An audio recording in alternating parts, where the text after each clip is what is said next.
Well, if everybody is ready, we'll go ahead and jump back into session number 31 of Epics of Irundal.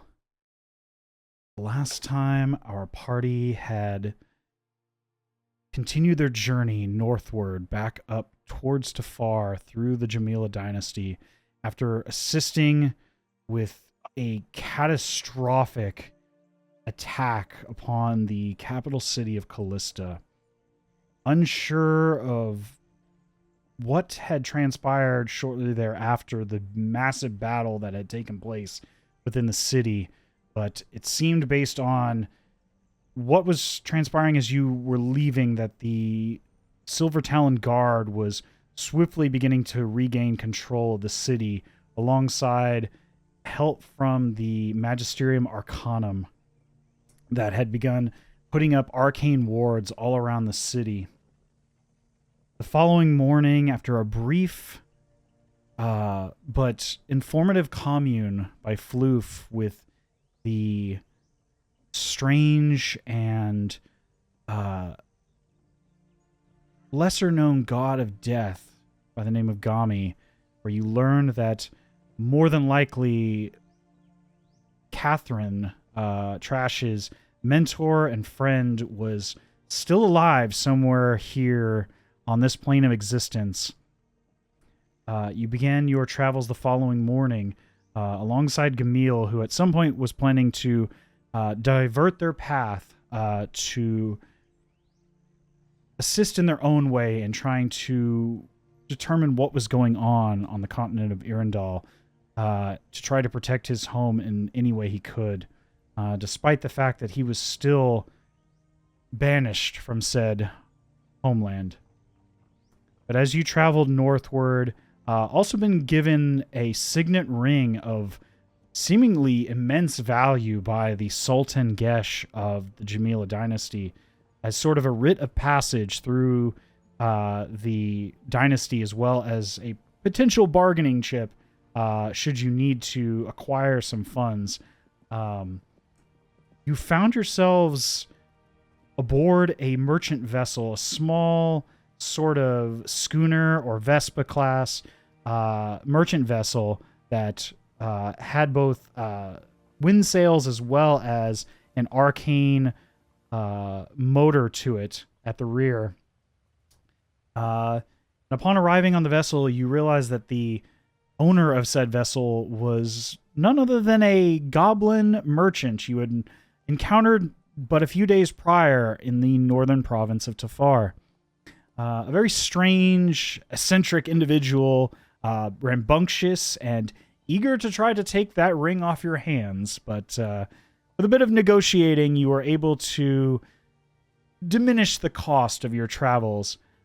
You also encountered, after several weeks now, Sir Winston Percival, a small, pug-like, canine, bipedal humanoid wizard of the Magisterium Arcanum, who was also seeking passage out of this location, having not gone into the city because of the chaos that had ensued the day prior, and whom was eager to pick your brain about the incidents that transpired as you bounced a number of ideas off of each other, learning a bit here and there that you could, but also sharing some information as he tried to piece together what he could based on information he had garnered over many years of study.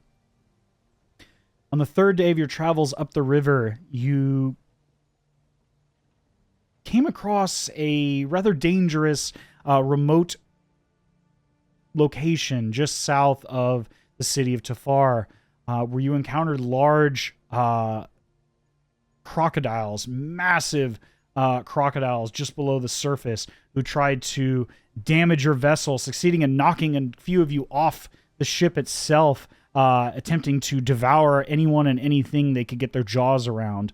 But with a combined effort of gunfire and well-placed spells and well-placed acrobatics and martial arts prowess, you were able to overcome the vast majority of these large crocodiles and divert their attention to easier fare as you continue your journey up towards Tafar. At this time, it is now the waning hours of the third day as you come upon the skyline of the city of Tafar, the larger stacks of lunarium refineries blanketing the skyline of the city like you had seen upon arriving here for the first time. In addition, as you slowly make your way through the southern edge, the captain skirting the medium-sized merchant vessel through some of these tighter segments of the merchant corridor of the Jamila River, you see there's a heavy amount of guard focus in this city. All around, you can see large numbers of guards, both armored and in disguise. As you focus on their demeanor, you watch as they patrol these areas, perhaps uncertain whether an attack was imminent in this location, much like Kista, having heard swift news of what had transpired the day before, or several days before now. As you move slowly northward by power of the lunarium motor at the base of this, the rear of this ship. It takes several hours to get through the denser marketplaces, in addition to a few stops that the Goblin Captain makes in this period of time to drop off, acquire new supplies, do a bit of trading here and there, as he seemingly is heading further northward towards perhaps completely different regions beyond those of the dynasty. But during this time when the ship is slowed or perhaps moored temporarily, is there anything you all would like to do? Did you say that there were large lunarium deposits? Is that what you said in this area? As you know, having been here already once before, you're now in the northern province of Tafar along the Jamila River, basically the northernmost segment of the Jamila dynasty, approximately here on the map. Okay. You know that this area is well known for its lunarium refinement factories, where there's a large number of... You had headed from here accompanying Jamil looking for the misplaced workers, but by some arcane means had found yourself back at the most southern point, back in Kista, within those mines west in the Fidi Dunes. But the city itself is more well known for its lunarium refinement, taking the raw ore that is mined deep within the dunes and the most dangerous portions of this continent, perhaps, or one of the most dangerous portions of the continent, as the dunes, as you know, having encountered such creatures, are heavily infested with massive purple worms throughout the deserts.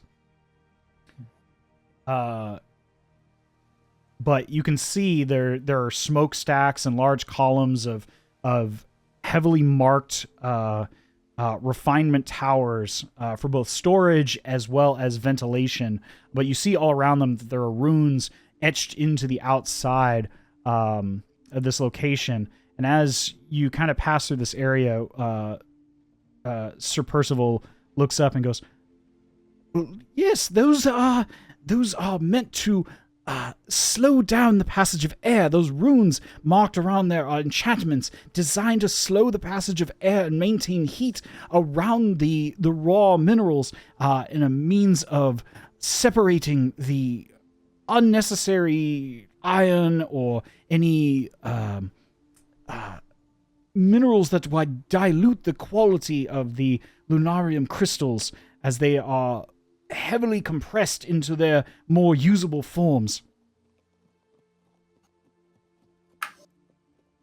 Floof blinks blankly. Trash, Dazes, is there anything that you would like to do or accomplish as you slowly pass through the city of Tafar. Still on the river, but there are a few points in time where the vessel finds itself moored to remove some cargo as well as gather some cargo and supplies. I mean, I guess Go I ahead. kind of look at Dazes and I'm like, how are we doing for supplies? I don't remember. Like, our potions of dubious quality health wise, or should we Well, perhaps get some real potions? It wouldn't hurt to get some real potions. I still have a large percentage of the ointment that was provided to us by Kakara. Mm. Other than that, in terms of supplies, I don't have much. I'm not sure how much you or Floof may have on you. But that's all that I have on hand personally. I'll feel around. I got one potion of healing. I also, this shouldn't be here. I shouldn't have a potion of invisibility, right? But I do shapeshift. No, I believe you used it when you were in the catacombs, or in the mines previously. I think the only one of you that... Right. Yeah, I think you did use that. I forgot I had this locate object scroll as well. But okay, yeah. It's like one every RPG, the potion. players forget what's in their inventory until the last session, and you're like, when did I have this? This would have been useful. So yes, as this ointment is, as I take out, I'm pretty sure it's just like one larger container with multiple quote unquote charges. Yeah. Multiple doses. I suppose we should probably purchase a bit more in terms of healing items, so we can have a bit more of a spread, among all of us instead of just my person. Sounds good. I have 0 money. I can't afford nothing. That's probably for the best. Hey. You did learn how to count, though. Thank you. So yeah, I guess you should probably shop at least a little bit. Well, you notice I'm sorry. I'm not against spreading my legs. I'm getting a little stir crazy on the ship. How many? I know you said it was a week by foot. How many? Has it been like a day since we've been on here? Like, how many days away would you say are we from? You've traveled Mount for. Doom? This is the end of 3 days. Okay. Yeah. Basically, you're about in the center along the river into Tafar. You didn't travel this far. You stopped on the southern edge of the city, roughly around where this bridge is. When you previously arrived here in the city, when you arrived by the Railway Tavern. As the Railway Tavern runs along the the eastern edge of the river, kind of running in parallel with the road. Kind of passing back and forth across it multiple times, but ultimately arriving here. You pass through this sort of merchant's checkpoint, and then just north of that bridge here is this is like the southern portion of the center of Tafar. And then from there, in fact, let me, I can bring it back up real quick here. Just as a visual reference. Let's see. It is here. This is a visual reference of the city of Tafar again. Okay. Where you all are. You can see all these large silos and refinery towers all across the city. And you can see as you enter into around this curve over here at the end of the river in this photograph, that's roughly where you guys are at now as you pass through the sort of the floating market, if you remember, where you first met this goblinoid captain and his crew. They were moored on alongside the larger vessel and smaller boats that you see now hanging with covers over them, with various crates of potions and things of that nature, more one-time use, expendable items, if you will. But you can see all around as you pass through here, this market is quite vast. Like, this floating market is, as you remember before, is full of different vendors of different kinds. Everything from jewelry to armor, potions, food, occasional magical items of various kinds. You're not quite sure without doing more of an investigative excursion, but just at a general glance, you see all variety of things, given the density of this location. Well, shoot, I'll do an investigative excursion. Sure. I would say you have about, at this point in time, as the vessel is moored to regain cargo and things of that nature, the Goblinoid captain, about 2 hours. 2 hours! No more, or we leave you, and we take the money. No refunds! Understood.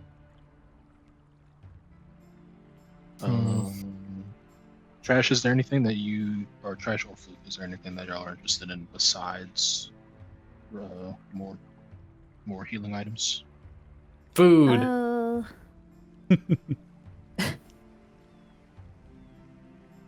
I mean, I don't know. I know we were bestowed the ring, which we have the deal, and so that kind of gets us a little income. But I don't think we have a lot of spending money for upgrades to like our armor or weapons. Mm-hmm. I think I'm all right, but I don't know about Floof, or I don't know about yourself. Well, Floof has no money. Yeah, I'm yes, broke as a joke. I think all of us are. Don't let me get. Actually, Floof will say we can get a lot of stuff with that ring. I mean, that's kind of why I pointed out that is our major source of income, I think, for the three of us at the current moment in time. I wish I knew. We could probably get like 3 potions for that. And yes, Maybe a few more than 3. Maybe like just slightly more than 3. But yeah, that's a good start. That's a good start, Floof. Well, I do have. I mean, I have enough gold to get us the potions without needing to sacrifice the ring. But I will also say I'm not very experienced in knowing exactly how far the influence of having this ring reaches. If it serves any purpose past, Did Winston come with us by chance? Yes, in fact, you can see he's gathering up his things in a pack. He seems to be preparing to depart at this time, as he looks on as the vessel's now moored, as his final destination was seemingly the city of Tafar, as he heads northward. But you can see he's strapping together a few things, gathering up some scrolls in what you can see. And as he reaches down into this bag, you can see that he's a small individual, but this bag's not like far beyond the point where like he could fully fit in it. And he seems like he's almost like jumped in it to the point where you can barely see. So there's definitely some sort of magical difference going on here with the depth and volume of this rucksack that he's using. That there's some sort of spatial magic going on, Trash, as you observe this this pack of some sort. But he seems to know where everything is, and everything seems to have its place. Okay, that's good, because I don't need him falling in. It almost seems like he's about to fall in, but he's as if he's done this a few times. But despite the fact that he is quite a small individual, probably not much larger than, if not maybe slightly smaller than a halfling, somewhere in that range of around 2.5 to 3 feet tall. but seems to be capable of moving around in this seemingly much larger magical volume. I forget what he got his eyes on the ring, right? Did he tell us anything interesting about the ring, or just he recognized it? I think he said that he just recognized it and like knows of its value in the sense that it is worth a lot, but Okay. it's Yeah, if I recall, he said that it didn't seem to have any arcane, value to it, but it was just its raw value very as a ornate, yeah, beautifully highly crafted, expensive. right, with a massive sapphire in it. Yeah. So yeah, just its raw materials alone, aside from the fact that it is a true heirloom of a royal. On top of that, it would carry a value greater than the sum of its parts, but just its raw materials alone are quite valuable.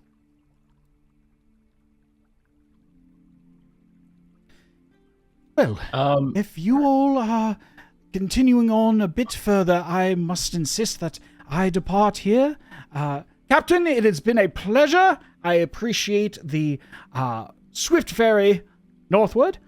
Of course! Make sure you pay next time! Yes, of course. Yes, I wouldn't think to try to skirt any financial responsibilities. But as for you all, it was a pleasure once again to meet and to learn what has transpired and to tell various tales and things of that course. Should we meet again in the future, please do not hesitate to look me up. I'm always happy to share a story or share a pint when necessary, as well as trade of anything of value that you might find along your way.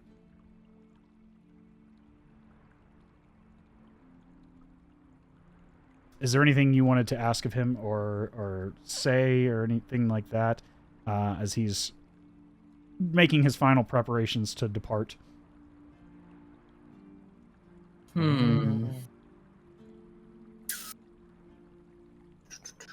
What would be the fastest or easiest method of contacting you? I don't currently have a sending stone, or I haven't learned spells of how to communicate across vast distances.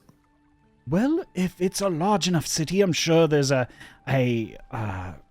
branch of the magistrate that, for a nominal fee, they can certainly find any contact across the continent and this plane of existence, rather. And I'm sure they'd be happy to reach back out to me if you have questions or concerns or things you'd like me to try to find for you on opposite ends of the spectrum. But yes, that would be probably the preferred and most common method of communication across vast distances.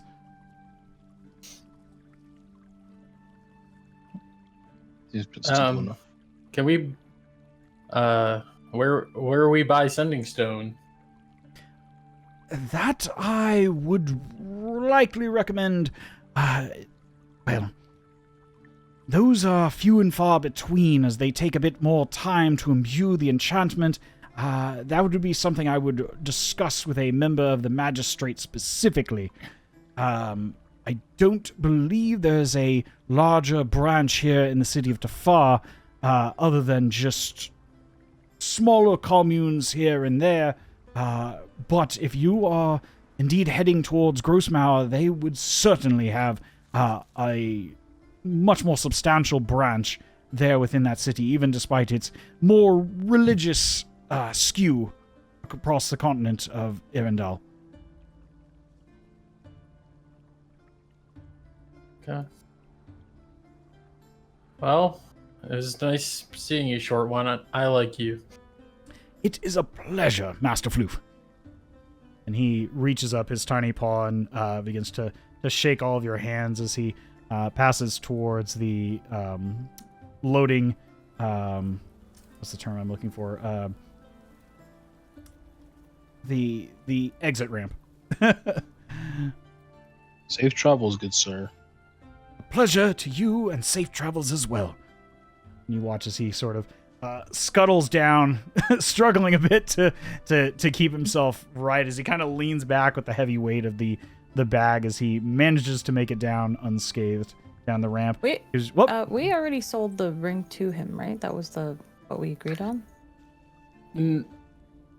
No, the Baron or the main guy, our super valuable ring. Yeah. I don't believe. I don't think so. Let me. I believe he said if you'd like to make the info was all you were looking for because you did roll quite high on your persuasion. Right.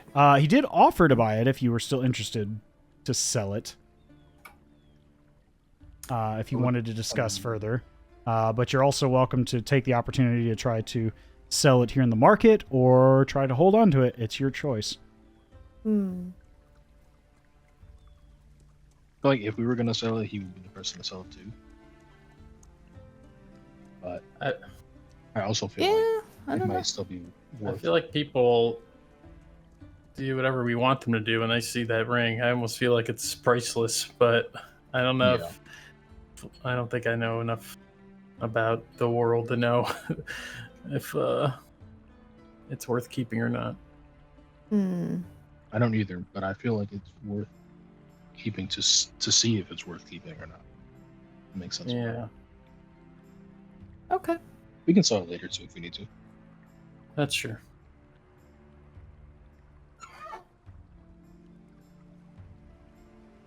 All right, Mr. Winston. See you later. You see him give a subtle bow as he turns and waves one final wave to you all before beginning to scuttle off towards the outer edges of the floating market along the banks of the Jamila River. But that, you guys have about 2 hours to kill here in the market center of the city of Tafar. What would you like to do? Oh, get some healing potions.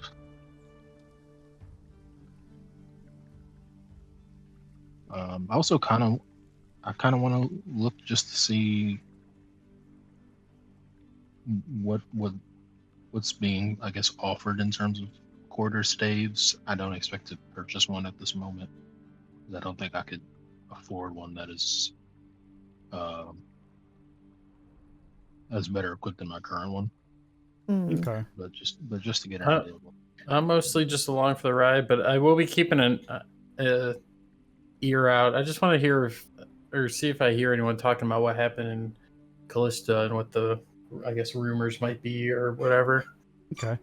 And why there's more, because you said there's more guards than our last visit here? Yes, even with just a quick glance, you see there are many more patrols in this area than there were last time you were here. There were ones stationed at like various choke points throughout the city, like at the walls, like checkpoints and things like that. You see like just at least pairs or sometimes up to 4 to 6 guards in groups patrolling regularly right now all around. Like you can turn in almost any cardinal direction and just in your periphery see at least 2 guards rolling around in different directions. Yeah, I'm wondering about that. I'm probably not at the point where I'm going to ask a random person why or anything, but I'm curious and listening. Okay. Give me a perception check, Floof.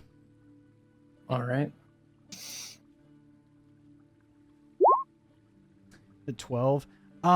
You get the general sense as people are speaking as they kind of walk through the market.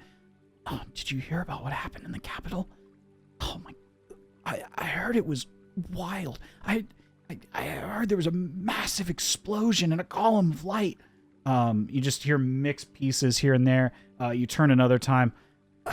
Did you hear? There were monsters all over the city. Weird small ones and then big dogs, and people were going crazy in the fires, and then you turn another time. I heard there was a mutiny. Something was going on, and then I heard they attacked the capital itself. They tried to kill the Sultan. Did any of them mention the Eric Cockerel, or are they only talking about the kind of mind of our part? You're not sure what or whom they're talking about. You just hear something. With a 12, it's kind of hard to tell any details. You just hear you just hear they and like various like nondescript, pronouns describing like multiple entities of some kind. You're not sure what. You just hear small things, large things, dogs. You hear monsters, all sorts of stuff. Okay. Like, it's just a variety. You don't really hear anything from any of the guards. They seem silent as you pass by a few of them. They just seem more intent on following anyone or anything that looks out of place.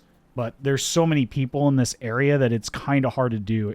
And you get the sense as you all are walking through that, like, that's kind of the reason why. Like, this is a mecca for trading. So there's a large variety of people passing through this region. So it's kind of hard to see something out of place because you see so many different people and walks of life here to begin with that nothing really looks out of place unless it like somebody's causing a ruckus. Okay. But compared to Kista even, there's a much greater variety here. The only other place that you've been, Floof, as far as large cities go, that has this many variety of different people was probably Mirstadt on the southern edge of the Landsgelt Alliance. Like the first major city that you arrived in on the edge of the southern seas. Okay. Very well. I will keep eavesdropping on everyone's conversations as we continue to shop or whatever. Sure. Dazes, you were saying you were trying to look for more specific things? Yes. Healing potions and potentially quarter staves. Potions are pretty common. If you're looking for more like unique weapons, go ahead and give me a perception check. Okay. 21. There's a number of vendors here that are selling a variety of different weapons, things of that nature. You don't really see any staves or anything like that. Nothing that looks like it's made for impact. You see that there's a number of like arcane focuses or foci meant for spell casting, but nothing used as far as like a weapon or a blunt trauma weapon or any type of you see like basic spears and things of that nature. Go ahead and roll me a D100 if you don't mind with that roll. Oh, snap.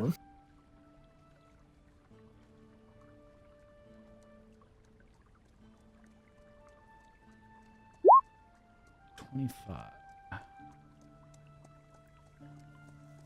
What does catch your eye, and a scent, and you catch this too, Floof, is it's like pungent of like perfume and like floral scent and like strong like a honeyed scent, a very like pungent but comforting and alluring scent is the best way I can describe it. And you turn and you see a booth, and there's a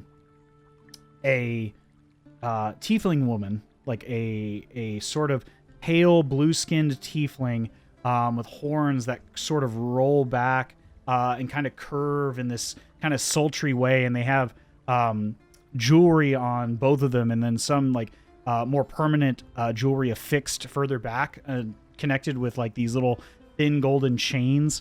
They're wearing very thinly veiled over garments that are meant to simulate more of like somewhere between like just comforting wear that you wear outside to like more evening wear, like borderline like more alluring like lingerie. It's definitely like meant to draw the eye without like revealing too much.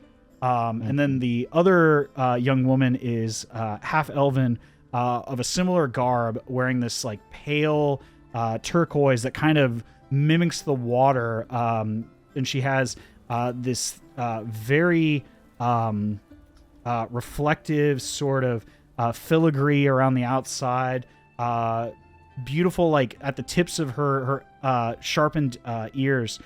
you see she's got like these sort of like jewelry caps on the end, like these finely silvered jewelry caps that kind of fall in the similar like chain style with like earring studs that go in the lower lobes of her ears, but connect to these sort of silvered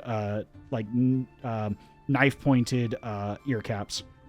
Very like fine jewelry. And you can see they've got an array of beautifully opaque and swirling liquids and vials across this display, and they kind of give you you and Floof like this sort of eye as you walk by, and the scent on top of that like draws your attention very quickly to like, and it's very much coming from these vials, some of which you see have various like perfume lids on top of them. Others are just corked with various swirling liquids and things of that nature inside the vials.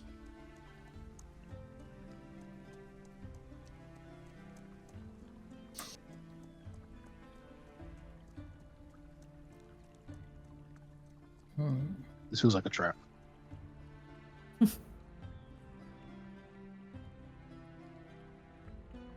I mean, I'll Do you say it like what smells you good. see, traveler? Please, look on our wares. Beautiful potions from across the seas.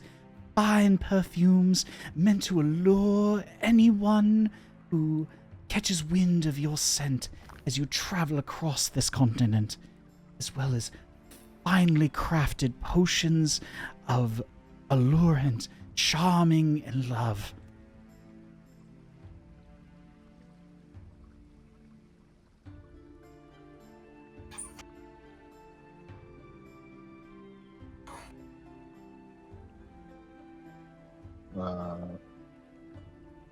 What are the general effects of these said potions? Well, it depends upon those that imbibe said potions, but in general they are meant to stimulate desire, the senses of longing, and a strong sense of attraction from the desired partner or individual you deem worthy.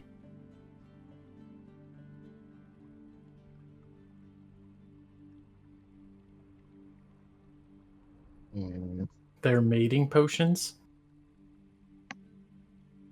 Well, they may lead to such endeavors, but not exactly. They're generally meant to spark desire and fuel the throes of love in those you find worthy.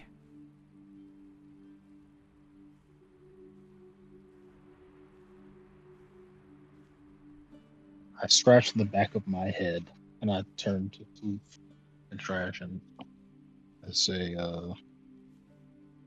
do either of you have any interest in these types of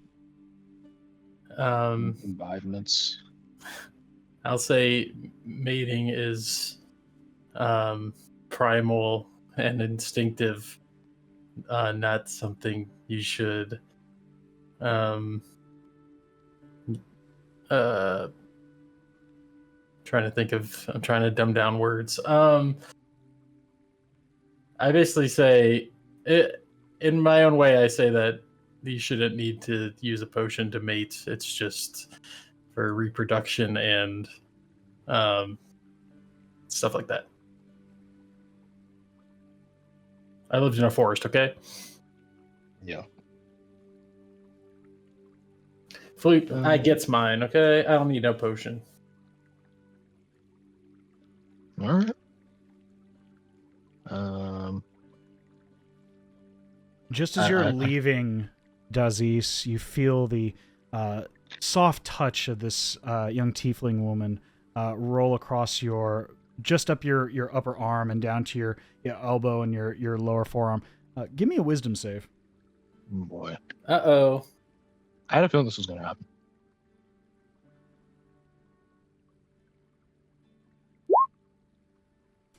At first you feel like there's a a heat, like your body grows warmer, and you feel this attraction, this allure to this tiefling woman. But as you think down, and after the last few days, you feel the pain, particularly the pain of a blade across your chest, and you hear the words of anger and pain and rejection from someone specific echo in your mind as you shake it off and you look at the woman. As you seem to the recent incidents of the past seem to shake you out of whatever spellcraft was being used upon you.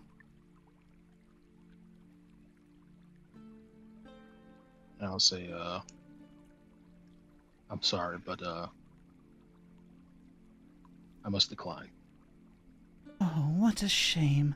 Well, if you find someone special in the future and you want to share a ever so intimate moment, don't forget to come by again.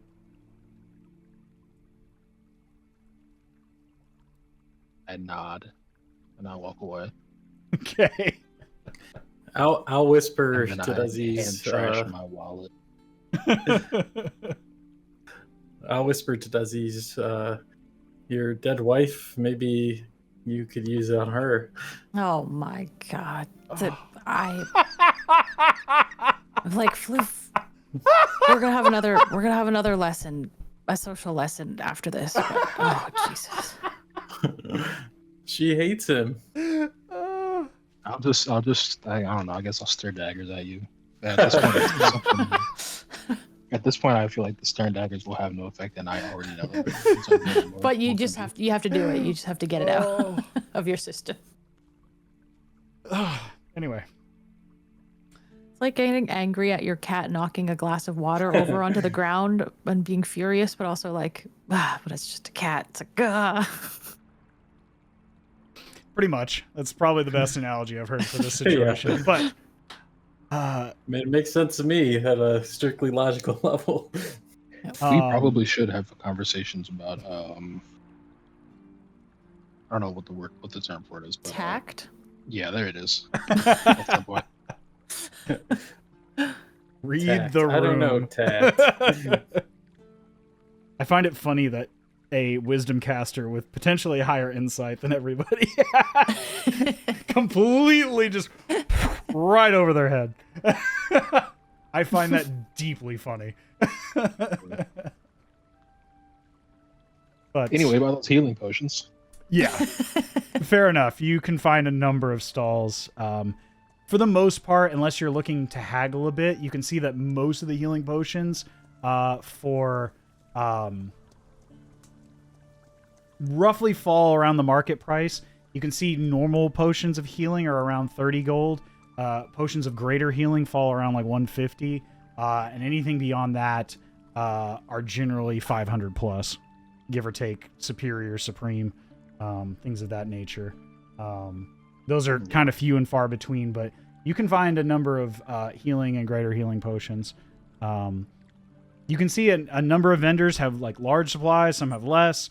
Some are selling, bulk crates of, half a dozen. You get, a discount here and there.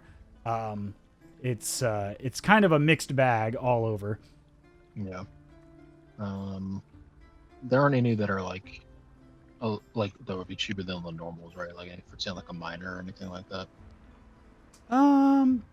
Give me an investigation check on this one to see if you can. No, but we're gonna get some watered down potions. I'm not trying to get watered down. Are you looking for cheaper quality or just cheaper in price? I mean cheaper in price, but I'm looking for like ones that might have a lower effect. I guess not really cheaper quality, but like a lower effect of a normal leg. I mean, the lowest you can find is like they look to be about the same from what you've seen with that roll. They all look to be about the same as far as quality. It's just like the size, the quantity. Okay. You don't really find any that kind of deviate from that sort of, 5 to 10 gold, variation in price. The only real variation you see as far as like is the bulk discounts. If you buy, a certain number. Okay, that's fine. I'm not rich right now, guys. Okay. Just trying to see if we can save some money somewhere, but maybe. I have a quick above the table question. Sure. But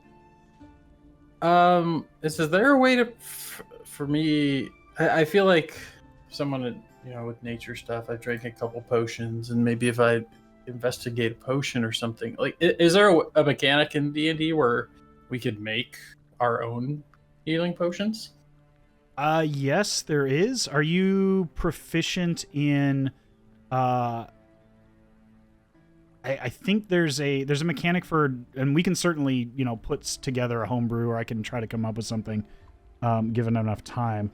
Generally for, basic creation of potions, given the right ingredients, and that's something we would need to discuss, we could, right, which would for require a series of survival checks and things like that, and Sure. then usually it's a tools check with like alchemist tools, okay, which would be probably something that I don't think Floof would be capable of, but I think between you and Trash, perhaps that might be something that you could do. I think Trash, you have either you are proficient with alchemist tools or can easily become proficient with alchemist tools.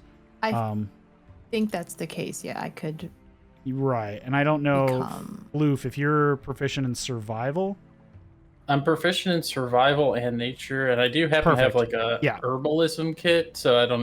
That's kind of what I was wondering. Yeah, for sure. I think between the two of you, you could certainly try to forage and create your own potions.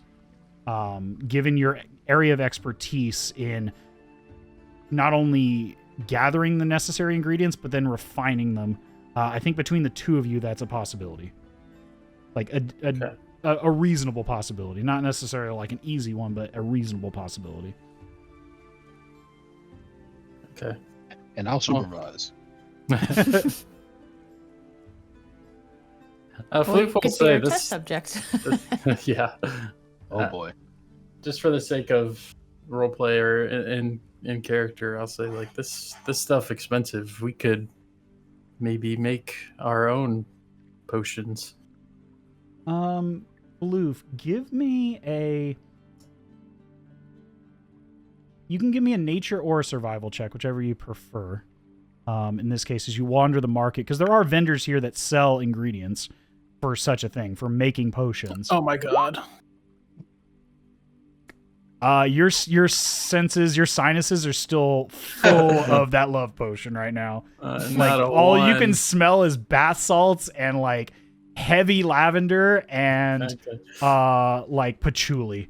Like just that stink of patchouli is so strong in your nose right now from that potion. Fair enough. To the point where you're like sneezing for the next 10 minutes. If nothing else, congratulations. You've bought time to homebrew our potion making. There you go. Stuff. The dice have assisted me in my endeavors to tell this story. Yeah, have you ever been to like the scent you cannot get out of your nose right now is like if you went to a heavy smoker's Subway? house. Okay. No, you went to a heavy smoker's house, and I don't mean a cigarette smoker. And like you've ever been into one of those locations and you smell patchouli and you're like, oh, they like patchouli. But not because they like the scent of patchouli. They're trying to cover something up with patchouli. Like, that's how much is stuck in your nose right now. Got it. Wow. Like, if you've ever been into, like a Whole Foods and walked down the aisle and, like, smelled way too many of the vials, yet, like, you can't get it out of your nose. Okay. It takes a while for it to, like, dissipate naturally. Very well. Floof has a headache. a Bath and Body Works headache. Exactly. There you go. Or like walking out of a Yankee Candle. Yeah. like you need a pile of coffee to clear your sinuses right now. But yes, I would say given enough time and the right series of checks, I think between the two of you, you could put together potions. Okay. Yeah, given those rolls, is there anything else you would like to try to investigate, look for, try to clarify? I would say, given your interactions and everything thus far and your searching, you spent about 30 minutes of your 2-hour time frame. Okay. Oh yeah. I mean, I guess I'll probably just buy a couple potions. Maybe a vendor that looks like they have a lot of stock. Maybe they'll be a bit more anxious to get it off their hands. Yeah, you stop by one of the ones that you notice has like the larger crates full of potions, and you see a sign that says, each is 30 gold for regular healing potions. So like common healing potions, you see greater healing potions are 150. And then below that you see buy 6 get 20%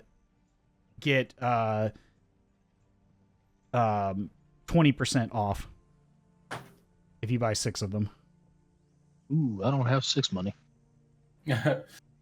So yeah, that would be roughly for 6 of the normal healing potions. That would be 240 gold normally, but with the discount, it would be a flat 200 for 6.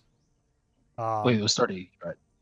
I mean, you can always try to haggle too. That's always an option. Yeah. Try to. I'll pull out a wooden staff and a spear +1 and hold them out and say, we don't need these anymore. Could sell. Oh, if you want to. I don't need anymore. Okay. But if we sell it, that's that's your money to do with what you wish. We don't have to use it for. Well, I'll try to sell these. I'm gonna turn around to the closest vendor, and I don't care who it is, and hold them out to them and say, Okay. "Will you buy these?" You turn around, and the first vendor you step in front of is selling kebabs, and it's looking at you quite confused as to why you're trying to sell them a spear. Good spear, good staff. I don't have any use for weapons. I could use a new kitchen knife, but this seems a bit cumbersome for that. You might want to speak to the weapons vendor just over yonder.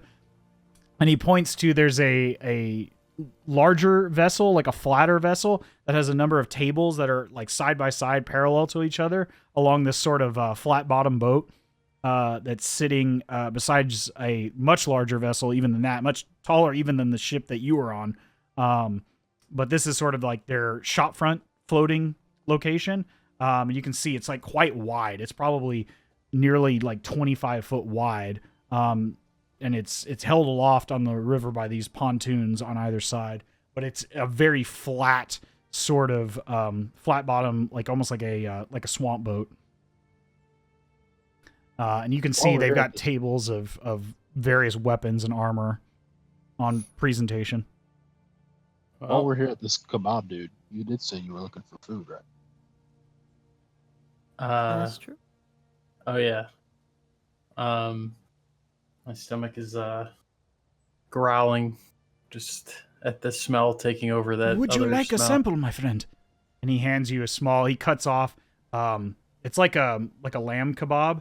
You can see it's like a Euros spindle of this large, like consolidated piece of various sliced meats that's been heavily seasoned. Even like now that the scent of those perfumes is sort of dissipating, is being like permeated now by like all the spices that are on this meat, and you can see just like the fat is just dripping off of this thing as he slices a piece and hands it to you to try. I will eat it. It is heavily spiced and tastes amazing.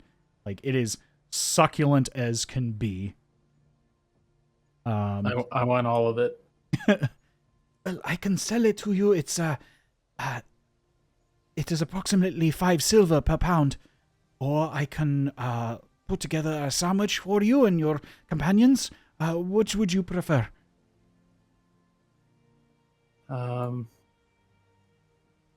Floof doesn't like carbs. I want pounds of it. Of course. How many pounds would you like? You can see 100 pounds. Okay, no. No, you see his eyes light up. I don't know if I have that much, but if you give me some time, I can certainly procure it. But you don't seem to have any means of consuming that. I mean, I don't know how much food you need in a day, but I will certainly sell you as much as you would like. But I only have about 15 pounds here on these 3 spindles. Can I ask? I'll step in for just a bit, and I'll say, Thank you. About how long do these kebabs stay? Are they storable, or is it more than? I would say no more than a day and a half at the very most.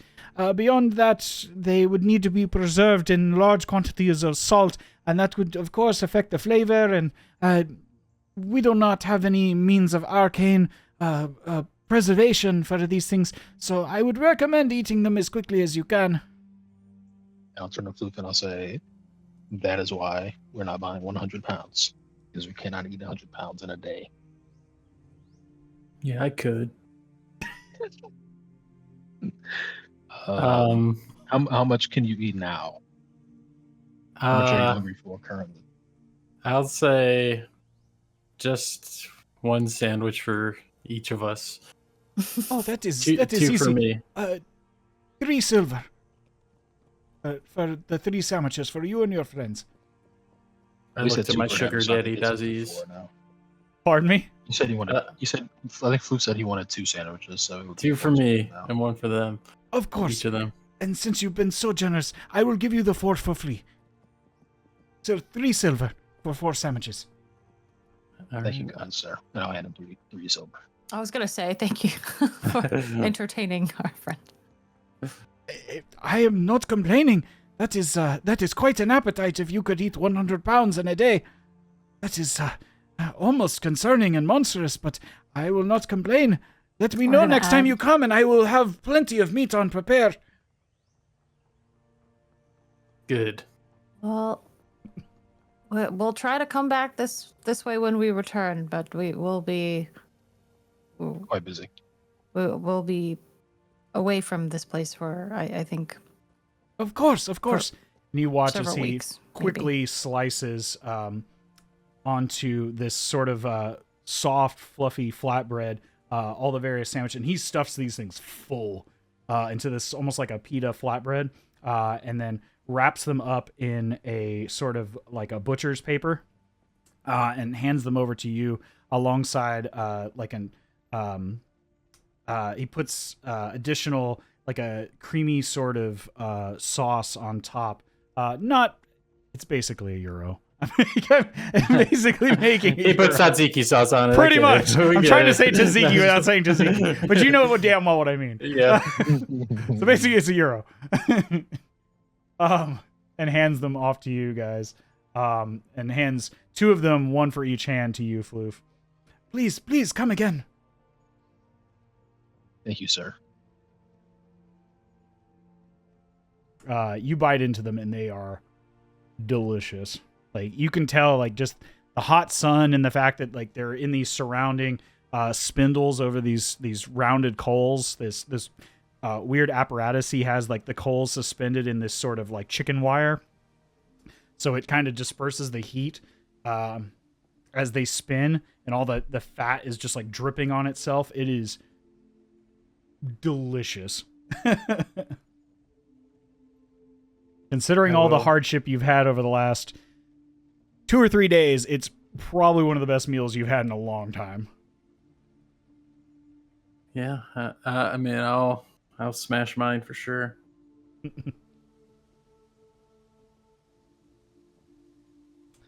But with that, is there anything else you would like to do? I would say with that interaction, you've got probably an hour and 20 minutes left before you have to be back on the ship. All right, I'm gonna buy my healing potions. Okay. How many are you looking for? You said they're 30 each. 30 each individually. If you buy 6, it's 200 for 6. The common healing. I'm gonna get 4. Okay. It would be 120. But I'm gonna try to get not a 20% discount for 6, but maybe a lower discount Okay. for 4. What do you say to the shopkeeper? I'll say I'd like 4 healing potions, please. Do you think I could get a bit of a discount for a bundle? Maybe say 10%. All right, give me a persuasion check. Okay. Which I'm bad at. I'm afraid I cannot, my friend. We tend to do better business in larger bulk. I can certainly sell you 6, and the price would be 200, but I unfortunately cannot do 10% before. Well, At unfortunately, that point, my margins would just be far too narrow. It would barely cover the cost to get them here. I would be making no money for my family. I understand. Unfortunately, I cannot afford 6. I understand. I'm gonna whisper, "Flash the ring." Everyone loves Flash the ring. Everyone loves the ring. I will attempt to flash the ring and ask again if he can make an exception for me, I guess. I'll let you roll persuasion one more time.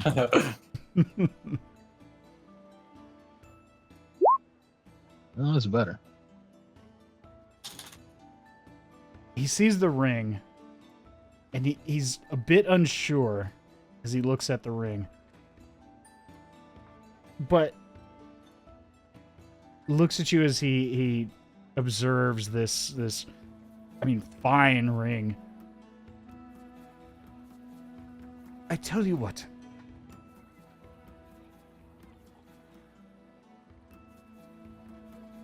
That is the sapphire. That is the biggest jewel I have ever seen. If you humor me, I have a friend here in the marketplace. If you were to take that to him and tell him I sent you, and potentially sell that to him. Tell him I sent you. Tell him my name is Emir. Please tell him Emir sent you. I will give you your 10%.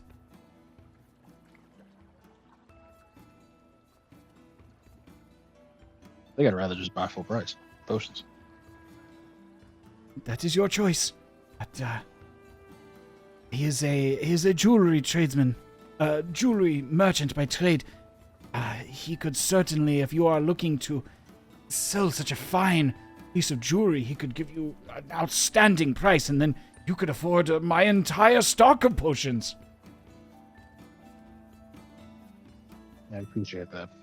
I don't have need for your entire stock of potions, at least not yet. That is understandable, but just to explain, I help you, you help me. We all profit at the end of the day. I appreciate it.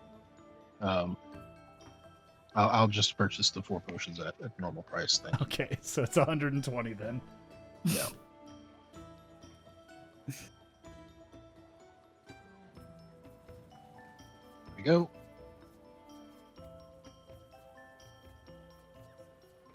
I gotta add these to my inventory. Yeah, so you can add 4 potions of healing. It should just be the regular potions of healing. Alright. The ones that are 2d4 plus 2 each. 2d4 plus 2. Got it. Yep. Okay. Trash and Floof, is there anything else that you all are looking for? Oh, I think, Floof, you were trying to sell your spear and stuff? Okay. Yeah, you saw after you spoke with the kebab dealer, he had pointed you over across the way a little ways as you wolf down your kebab sandwich meal, both of them very quickly. As you're licking up the oils and the spices off your fingertips, as you crush up the butcher's paper in your hands. Still, the spear still strapped on your back. You walk over to... There's a vendor over here. He is a human man, sort of balding, like sparse hair on top, probably in his mid to early 40s. But is in the process of strapping up a number of arrows together. You can see there are... it's mostly standard arrows. There are a handful of tipped arrows with like small... You can see that there are like crystalline looking tips to some of these arrows. There's also a number of various armor pieces, spears, a handful of slashing weapons here and there, as well as a few large bludgeoning weapons like mauls and things of that nature. And a large, like the centerpiece you can see is this finely crafted warhammer in the center that looks massive. Like a huge two-handed warhammer in the center of the table. But as you approach, he looks at you. What can I do for you? Here, big fella. You buy these from me? I'll hold out a wooden staff. If you don't mind me taking a quick look at it. Gotta expect the wares. I'll let him have them. Okay, he hands over. What was the other item you were trying to sell? Spear +1. Just the spear? Okay.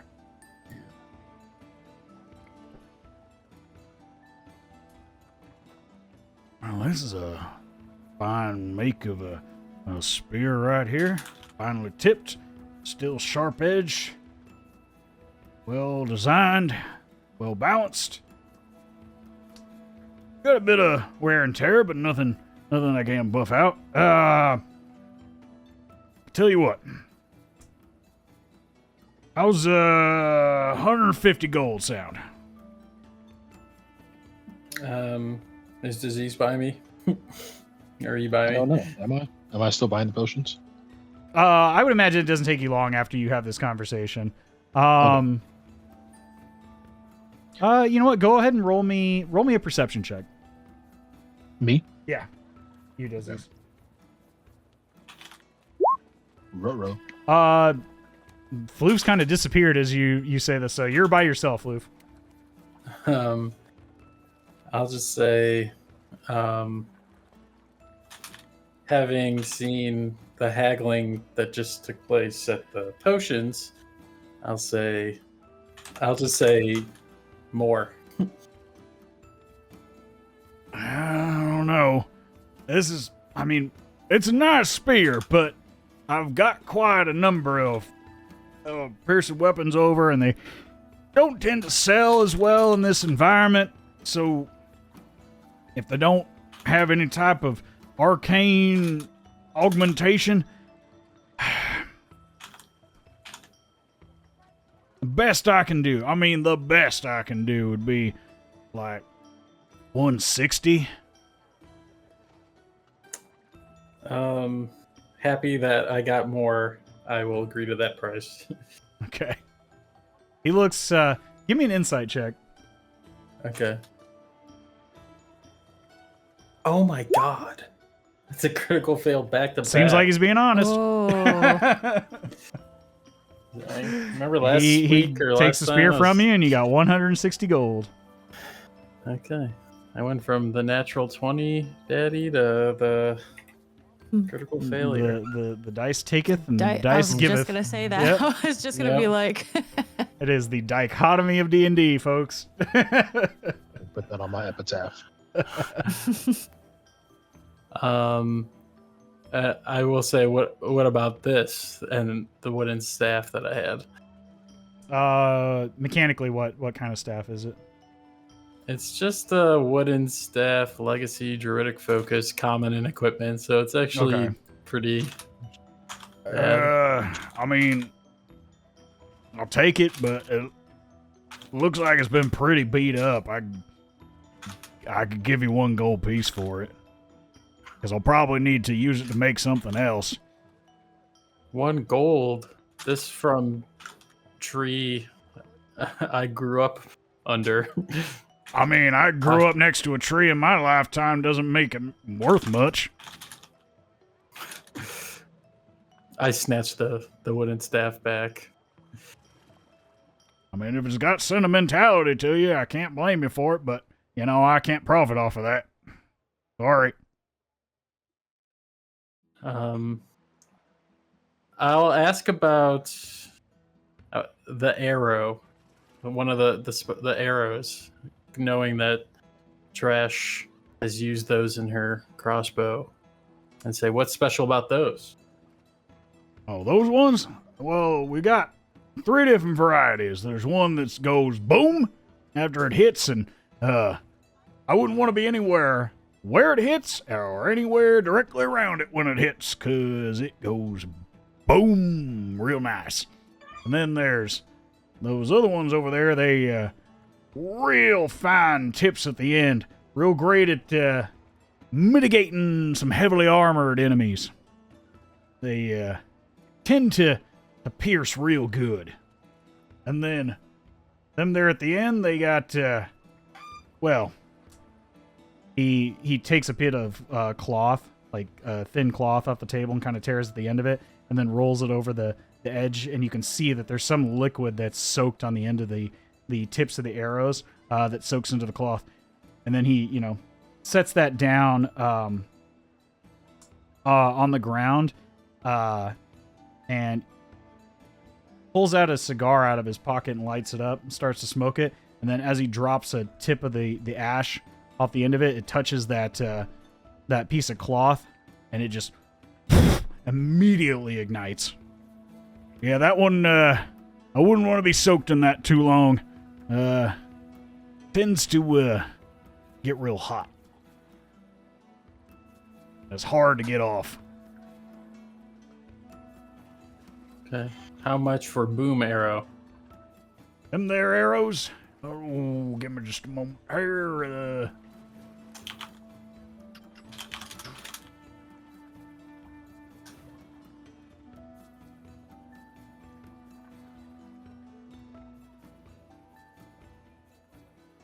Well, per arrow, they're them boom arrows, as you call them, those explosive tipped ones, they're about 125 apiece. But if you buy them in a bundle of 3 or more, I can knock it down to 100 apiece. I'll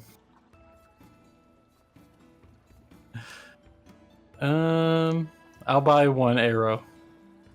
There you go. And he pulls one out and wraps it up in this cloth at the end, just for travel and storage purposes. Here you go. All right. You can add one explosive arrow. I think it's under explosive arrow. Let me double check. If not, I believe it is. So if you hit with the explosive arrow, it does its normal damage from a crossbow or whatever the bow or crossbow's normal damage is. And then if it hits, it does an additional 4d6 fire damage to the target that it hits, and any creature that's within 5 feet of it has to make a dex save or take that damage as well. Okay. I'll look at the shopkeep without saying anything and just stare at him, looking for some kind of confirmation that we're done here. Unless there's anything else you want, it was a pleasure doing business. I wish you the best, and I hope you come back in the future. I'm gonna run over to Trash with my boom arrow and say, "Got you something," and give it to her. What's this? Arrow goes boom. And then I kind of study it and see if I can figure out, based on what he's saying, and that is in fact. Yeah, I don't think there's one in D&D Beyond, but basically what I stated, it's with just a quick overview, you can tell that it's basically a normal arrow, but at the end, it's got a black powder, not unlike the explosive powder that you use in your firearm. Mm-hmm. And it basically, like I stated, upon a strike, it not only does the arrow's normal damage as it pierces in, but does 4d6 fire damage to the target. And any creature within 5 feet around it must make a dexterity saving throw of 15 or take that damage as well. So it's basically an AoE.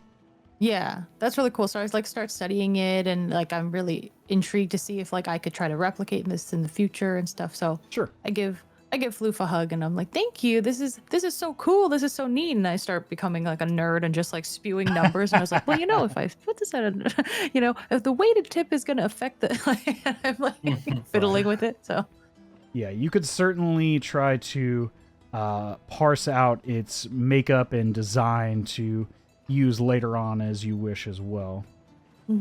Okay, awesome. Yeah, I'll make a note like whenever we have downtime, and like Sure. I'll try to further tinker with both boomstick and this arrow. Okay. Is there anything else you guys are looking for? Nope. All right. With full bellies, some new toys to play with, and a bit more coin in your pocket, as well as some much needed healing should things go south in the future, you head back towards the merchant vessel where the goblin captain is in the processes of tying everything down alongside the tabaxi man and the half-orcish gentleman that's on the boat as well. And you see as you're beginning to prepare to give me just 1 second. I need to find this note I made here. Is it?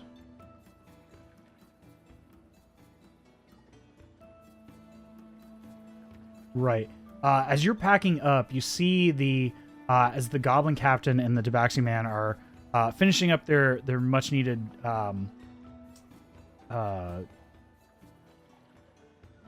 necessities for preparing to cast off. The half orcish man comes up to you specifically, Dazes. I wanted to thank you for helping me in that incident with the crocodiles yesterday. I don't really need this too often, but it is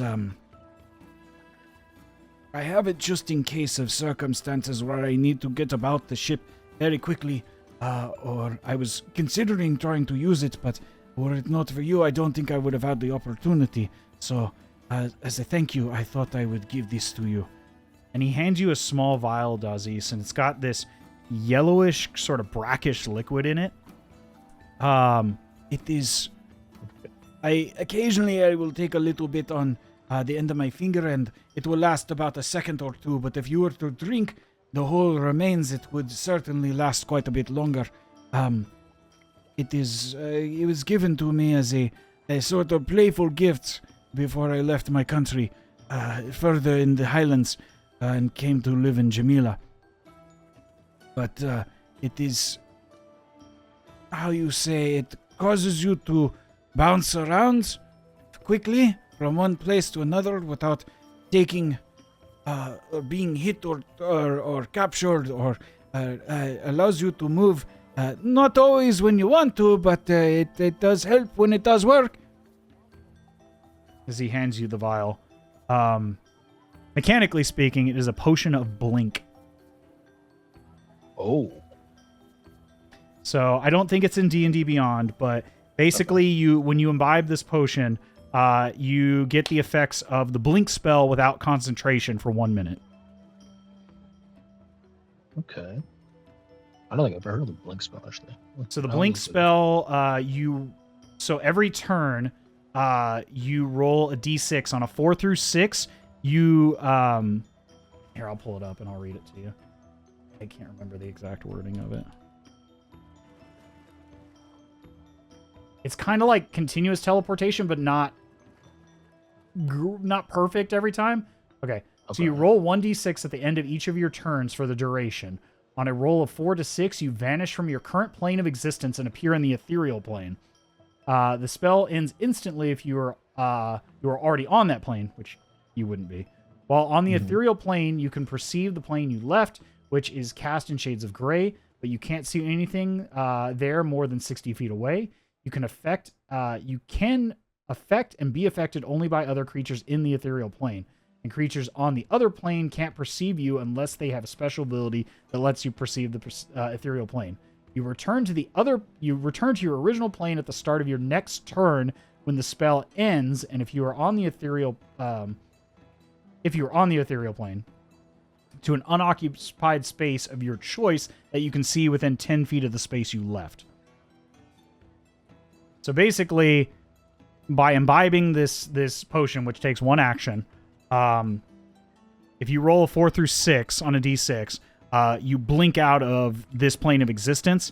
So you can no longer be hit by anything that can't attack you on the ethereal plane. What the hell? And then when your next turn starts, you blink back into existence in a space, either the same space or a space within 10 feet of that space you left. Cool. So it's like sort of weird fuckery teleportation. It doesn't always work. But when it does, it's awesome. Yeah. Sounds wild.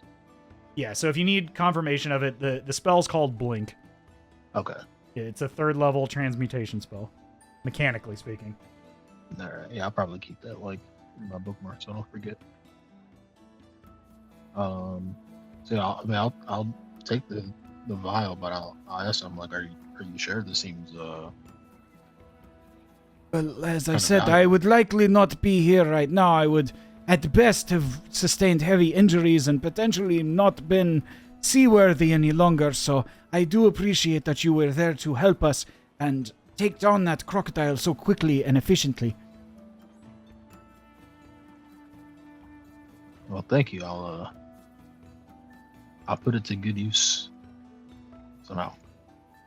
Of course. And he goes back to his final preparations as the vessel begins to move slowly through the outer portions of the market, heading northward towards the northern edge of the city of Tafar. Can I ask his name? I didn't leave my notes, did I? Hold on 1 sec. His name is Half Orc Number 1. No, I mean, I forget. I don't know if I even gave him a name. He was literally Half Orc Number 1. Hey, if he's half orc number 1, he's half orc number 1. Pretty much.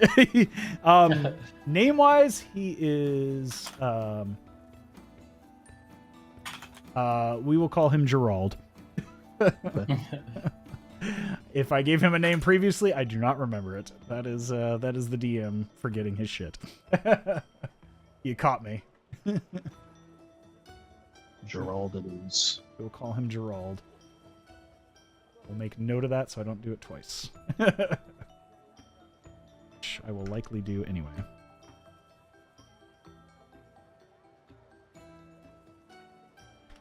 Got a cool potion. Okay.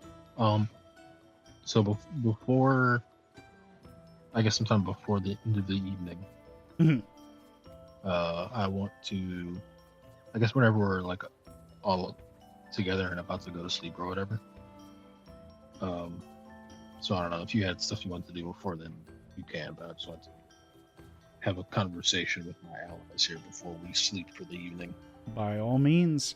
You notice the boat moves northward without incident as the goblin captain basically explains to you all that you'll be departing when they arrive at the... just a moment here. The northmost edge of the dynasty territories, which is a jointly controlled location known as the Kista Gate Crossing. So basically, map-wise, let me go ahead and pull it up just for a visual representation of where I'm referring to here. Just a sec. The Kista Gate Crossing is this bridge crossing here on the north edge of the Jamila Dynasty, just before you begin to enter the Kista Highlands. And it is jointly controlled between the Jamila Dynasty and the Landscelt Alliance. Cool.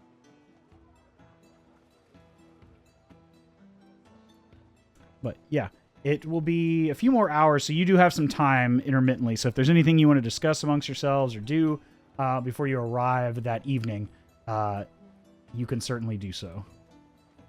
Okay. I realized I made that seem like I wanted to say something important. It's not. I just want to pass out items. Okay. So I have 4 potions of healing on me now. I want to give 2 of those to Trash. If you would take those, Trash. I could take them, If yeah. you'd like. Just so that we have them, not all on one person. Mm-hmm. Because if I'm dead and I got all the healing items, somebody's got to grab them off me. And then I'll turn to Floof and I'll pull out the jar of the ointment that we got from Aarakocra, and I'll ask if he's comfortable holding on to this, because I know I understand, your aversion to the more man-made or magical items, but considering this is more of a natural healing, more of a natural healing concoction. Okay. I'll take it and show, without words, some kind of appreciation that you trust me with holding pretty much anything. So I don't know. I want to put this in the chat. This ointment. Hold on, let's see. There should be a deal that says display in VTT or something like that. If not, yeah, there you go. If you need the spelling of it. If you just search ointment under items, I forget how many charges you had remaining. So we only use 1, so we have 4 charges remaining. Gotcha. Okay. So yeah, you have 4 charges left in the item. Yeah. I kind of been sitting on it, and I'm like... Right. But it does I take feel an like action this is to eventually apply. right. Yeah. It'd be the same as a each charge is like a potion basically, and takes an action to apply. So now I got 2 potions. Trash has 2 potions. And Floof has 4 potions. Okay.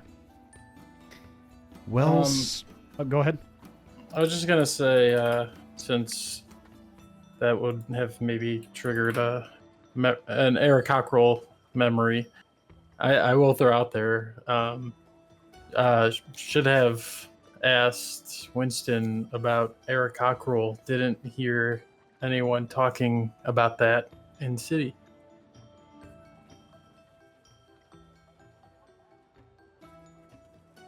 We should keep that in mind, yeah.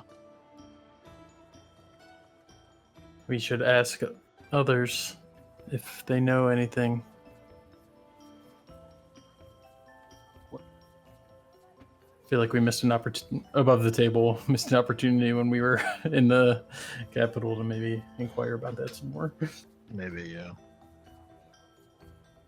Yeah, we really have no idea what happened with that. Nope. Oh well. The last thing you remember upon leaving the Verdant Embrace was that the leader Olmengarum was stating that the Aarakocra were leaving to a sacred place to discuss with other tribal leaders. But because you were invited to come along, but they but you all had other pressing matters, so I mean, because correct me if I'm wrong. It was Catherine and the Eric Cockrell that like attacked Callista in that vision that she saw, right? Or That is was what you saw in the vision, yes. Okay, yeah. We didn't really get much more info on that, unfortunately. I wonder if there would be a way to like, I mean, I don't know how much written down information, more popularized cities and such would have on like the Air Crocker and their people, but I wonder if that would be something that we could sort of like research and find out, like, Yeah. roundabouts where that like sacred location might be. I mean, it's probably not written down anywhere because I'm sure they keep that pretty secret. But Yeah. You can Something to keep in certainly mind try. next time we're with a Winston or like-minded yeah, NPC that could give us some useful information. Yep. I mean, you can certainly. There's always the opportunity to ask. Yep. Whether or not they know the answer is entirely up to chance and or who you were asking. Yep. So, is there anything else you all would like to do? I would imagine you arrived in Tafar late on the third day, and between the restocking and then you would have gone to the market the following morning. So if you would like to take a long rest, if you spent any features or anything, you would certainly be able to, and it'd be another day before you this fourth day you would be arriving in at your final destination at the Kista Gate crossing. I could definitely use some rest / spell slots / HP. So I am going to pass out on the deck of this boat. Fair enough. Without incident, you remain on the vessel until the last leg of your journey. Arriving at the Kista Gate crossing just before dusk, as the sun is beginning to set on the western horizon. You come up to this location.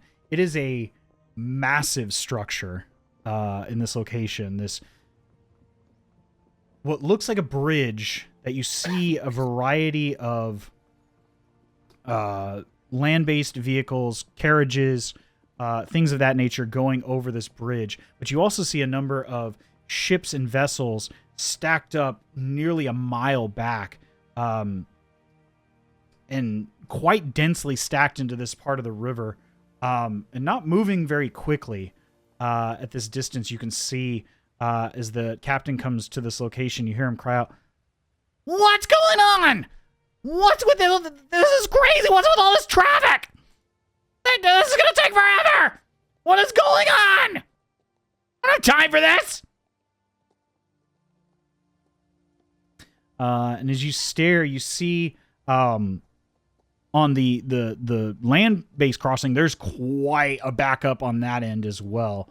On the western portion of the gate crossing, there's this large tower that you see there, almost like a lighthouse is the best way to describe it. It's a large cylindrical tower that kind of tapers off towards the end, and the top has this nearly 10-foot, very thick glass ring that spreads around.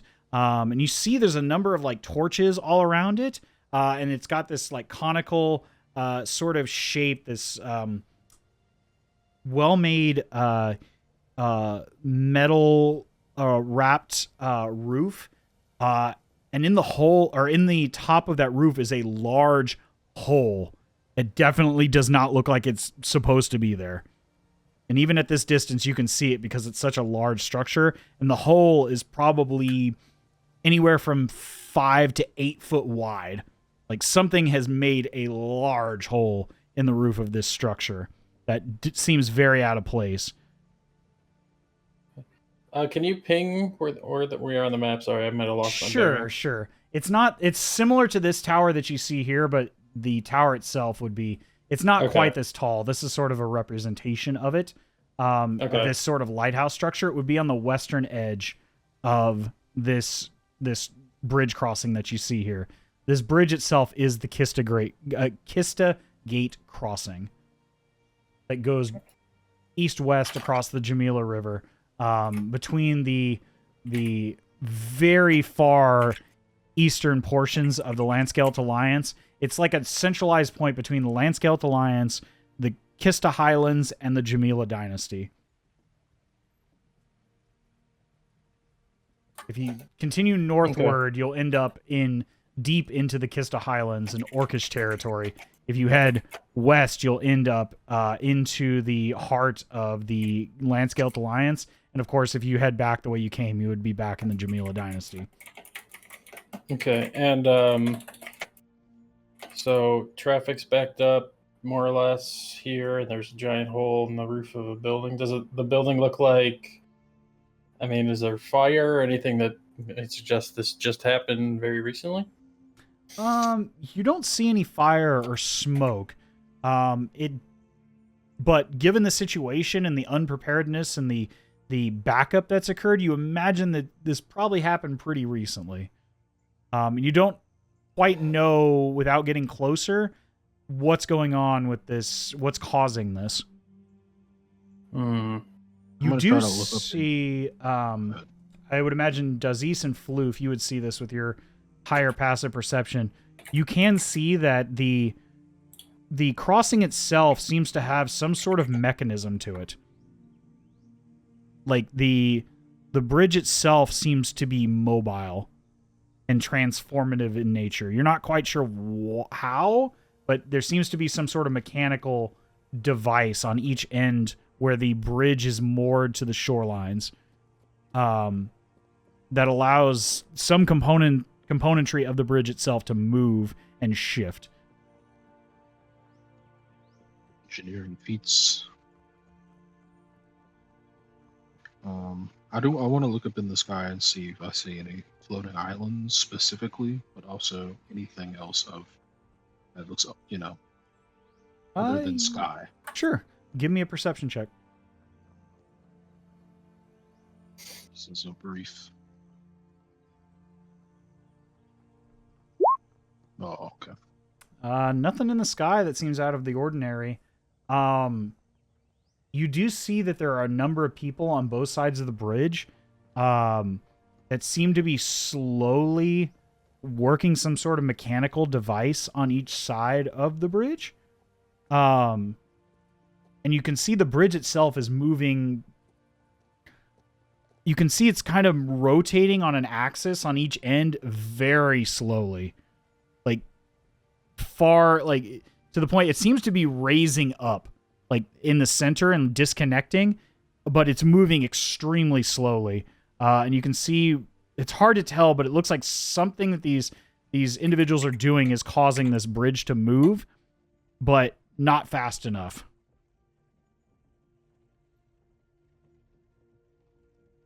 I know we're still on a boat, but does it seem like walking might be faster than this? Are you asking me or your companions? I was asking. I guess I was asking you, but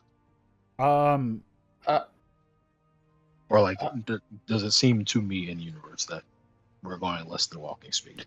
I would, given your background, you could probably tell that you're basically stopped in the water right now. At this point, the captain has fully stopped the vessel and is, called out to weigh the anchor, to drop anchor, to basically, he can't go any further without striking another ship. There's that many backed up here that he's just fully stopped the vessel near the shore at this point. I'll suggest to Dazes and Trash, I could fly ahead and see what is stopping us. I'll join you. I'd like to go for a dip anyway. Okay. I was gonna literally fly, but that works too. I was gonna wild shape into a hawk or something. Oh yeah, you can. I'm just saying I'll also swim. Yeah, okay. Do I use wild? Yeah, I know. I'm urgent to I want to get to Grossmauer as soon as possible, and I'm not happy about this delay. At this point, you hear the voice of Gamil speak up, who's yeah, basically been following you guys around, but I forgot haven't. about him. Yeah, he's still with you guys. I just haven't said anything because it wasn't pertinent. I forgot. Something seems to be off with the mechanism. This is the Kista gate crossing. Generally there's some sort of automation that runs the bridge and allows vessels to pass through on a given period of time, while land-based travel is allowed alternately back and forth.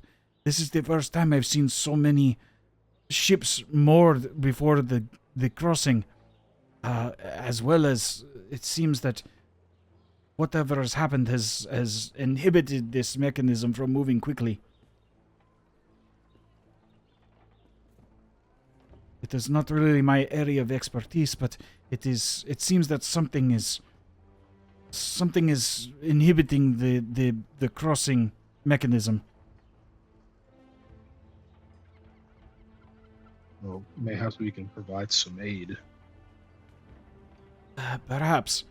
I am not really a fast-moving individual when it comes to traversal, but I can certainly... that is all I can remember. The last time I was here, I do remember that there was, at the peak of the tower, there was a large light source of some kind. It does not seem to be working, despite the fact that it is nearly dusk.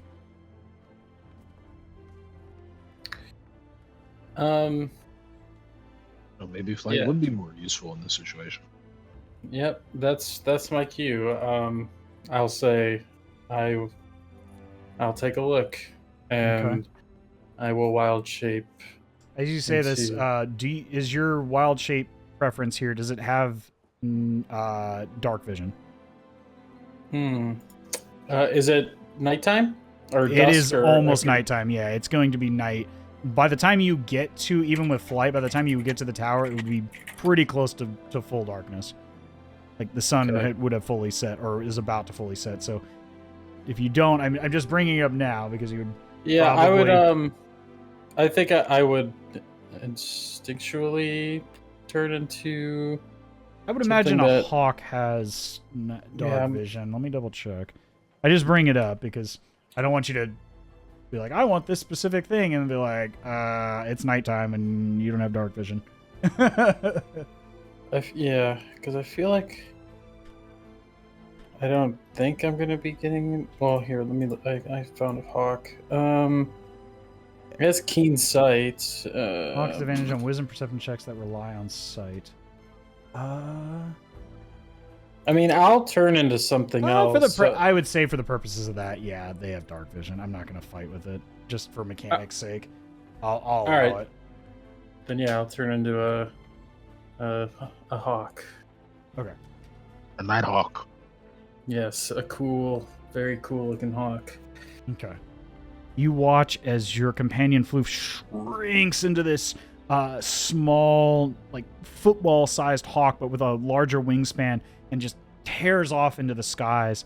It takes you several minutes to get to where you see the tower, Floof. But as you get closer now, you can see it is a large, like masonry structure, like worked stone, a combination of worked stone and large sand made bricks that are then smoothed with sort of this stucco like exterior, in this almost perfect cylindrical shape tower. And at this distance now, you can see the large hole that's in the top of this sort of pointed but still sloped domed tower top. It's similar to the tower tops that you see in Kista. It's got a copperish hue to it that's sort of beginning to tarnish over time, so it's turning that turquoise color, not unlike the Statue of Liberty is more of like a turquoise hue now as it's tarnished over time completely. But this has sort of got like a mixture of that, where you still see bits and pieces of copper where they've tried to clean it off, but just time in general has sort of slowly begun to overcompass this, giving it this mixture of this turquoise-ish color and the still the raw copper. You can see there's like an 8-foot hole that has just been almost punctured into the top of this tower, this metal roof. Like something large and heavy hit the top of this roof and just like punched it in one go. Almost like somebody took a metal hole punch and just drove it through the top of this tower. But you don't see any like scorch marks or anything like that. Go ahead and give me, as you observe this area, give me a general perception check. And you do have advantage with the hawk, so. Okay. Go ahead and roll one more time.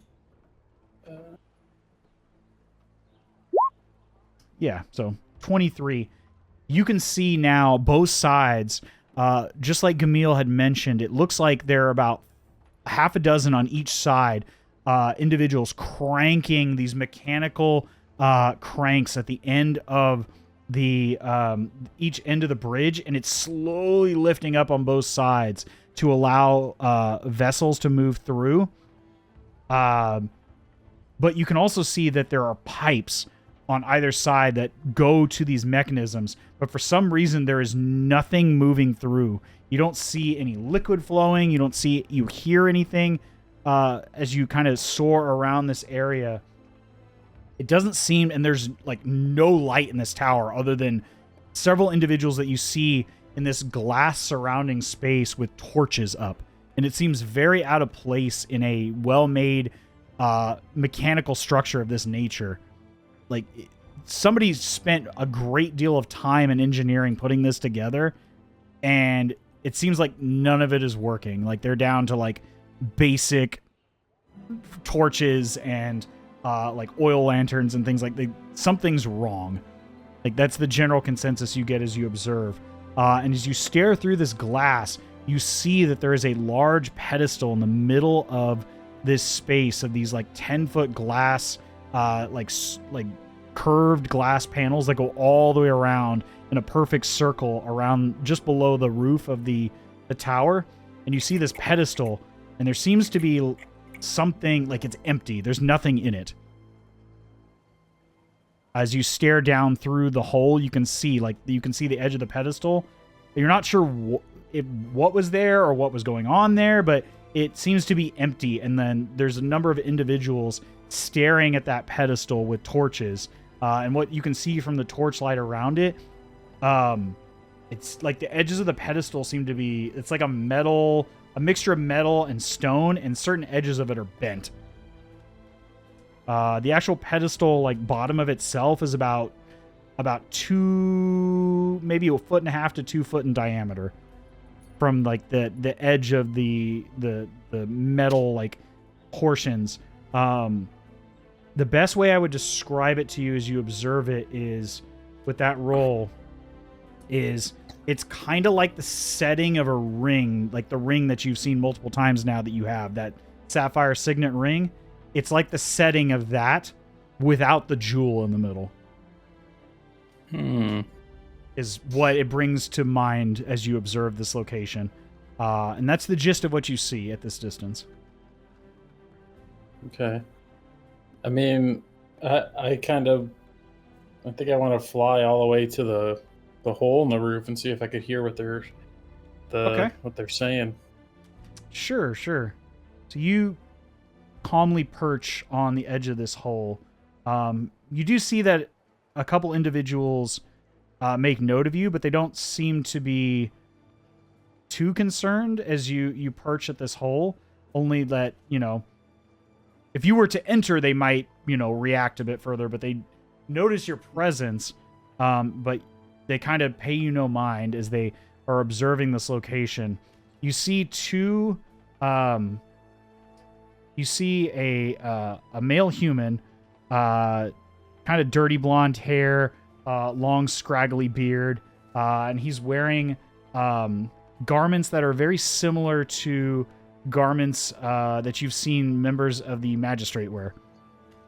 and you see the little symbol that you've seen Trash have with them, as well as the Master Arcanist, as well as Catherine, and you recognize that as the symbol of Mystra on his shoulder. You also see 2 Silver Talon Knights. Dragonborn, one a blue Dragonborn, and you see one a silver Dragonborn discussing. They are speaking in Draconic, so you don't really catch anything from that. I don't believe you speak Draconic. No. Okay. So you just hear, you can tell like what it is, but you don't know what they're saying. It's only when the human man speaks up and goes, "We have an alternate, gentlemen. We need to find an alternate power source. If the Lunarium crystal is no longer in this vicinity, we need to find an alternate power source. It is of utmost importance if we are to get the bridge mechanism working once again. Do you understand?"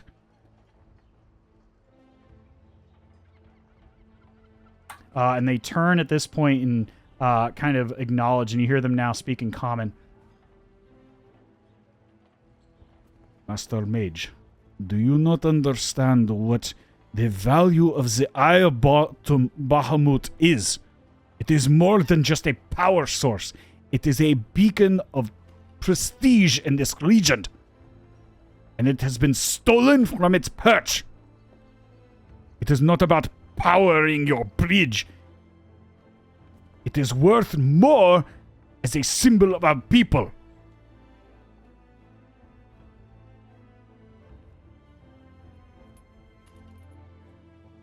Okay. From closer, so I'm curious what you meant with like the shape of it matching the shape of like it just our looks ring. like there was something set in there. Okay. Like you look at the metal ends of this sort of base seem to be damaged. And at your proximity now, you can kind of see it looks like something was pried out of it.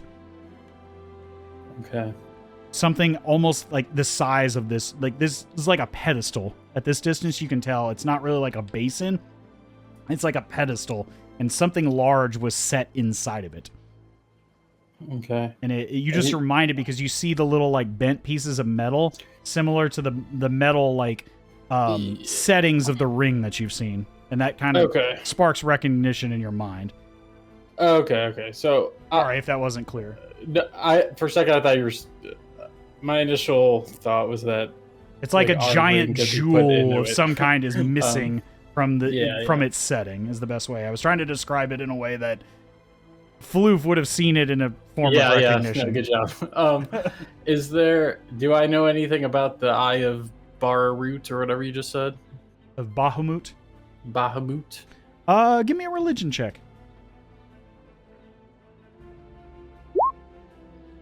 All you would know is that Bahamut is one of the divine gods. That he is the Platinum Dragon.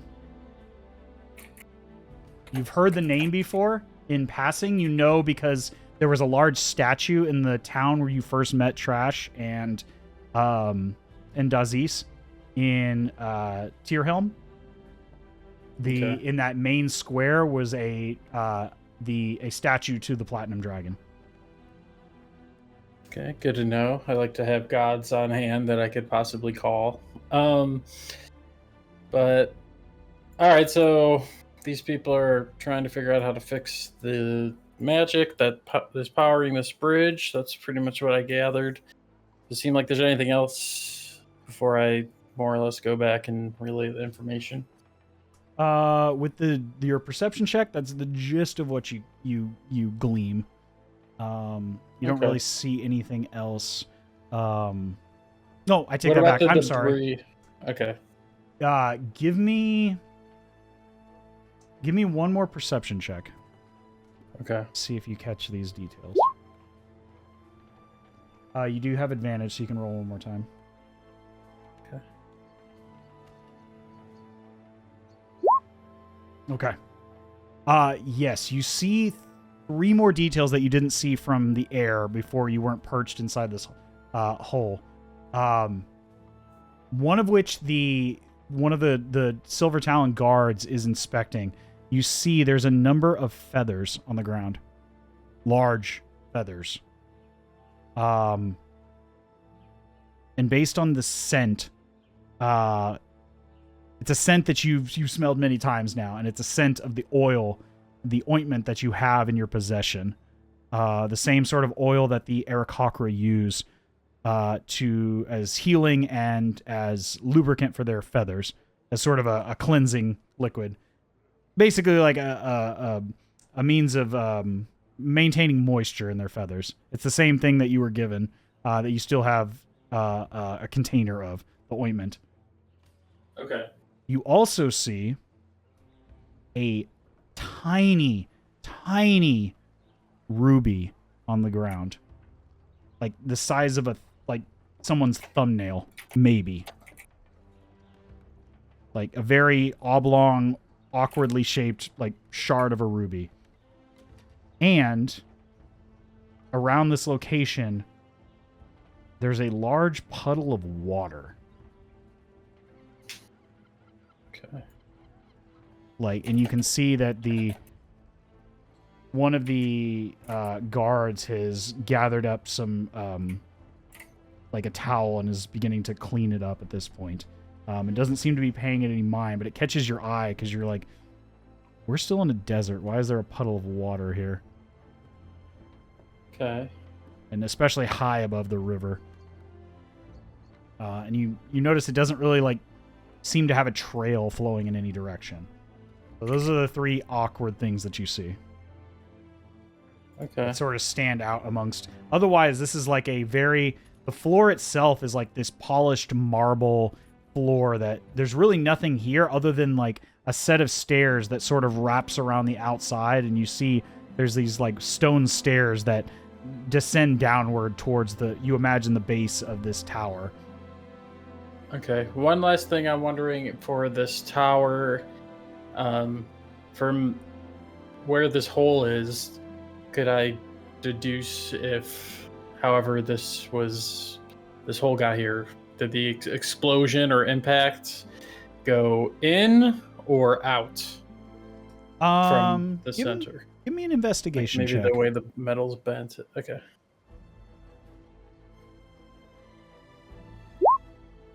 A 12.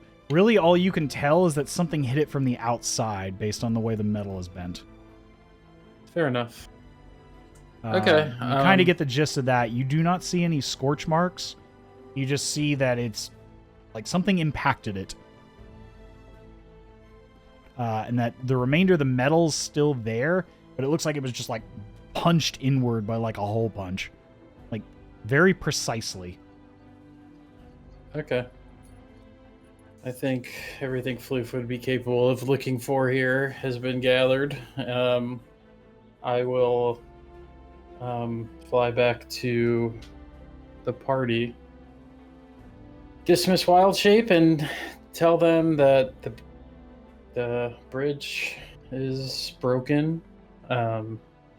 Seems like no power to bridge. Something in tower missing. The power source is missing.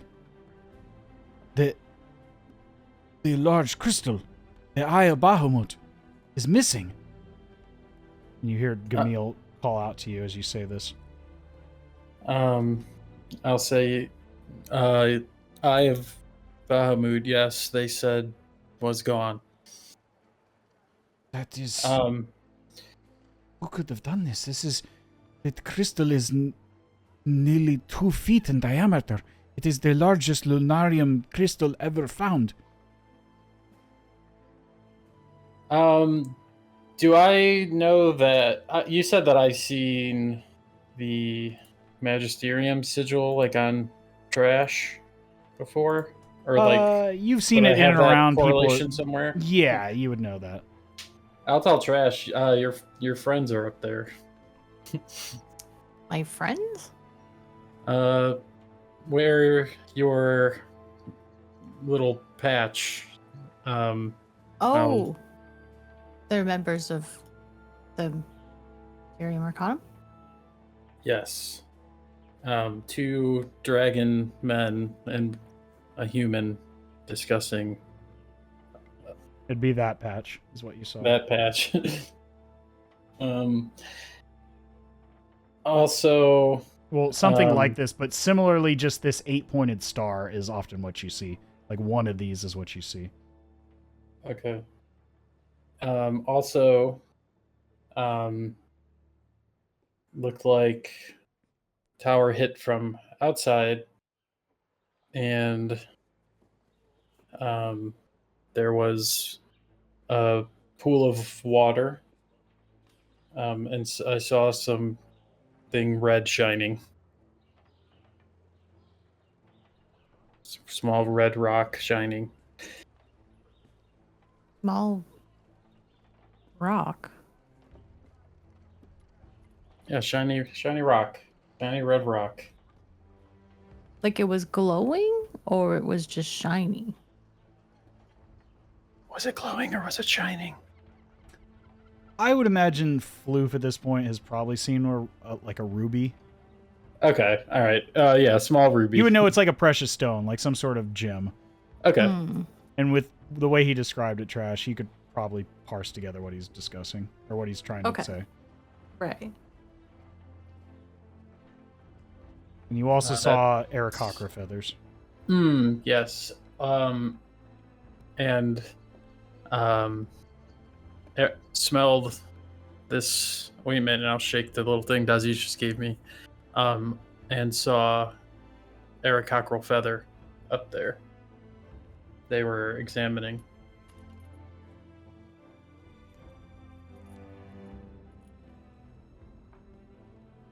Oh, Maybe Aarakocra attack tower?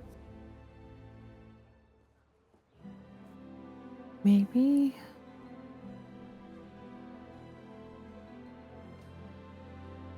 I mean, in the past, I would have been more comfortable approaching members of Magisterium, but with all the recent events that have transpired, I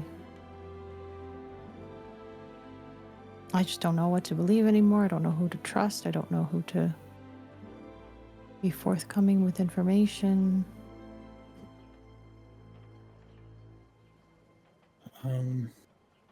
Yeah. Look like bridge might take a while. Men working it with hands.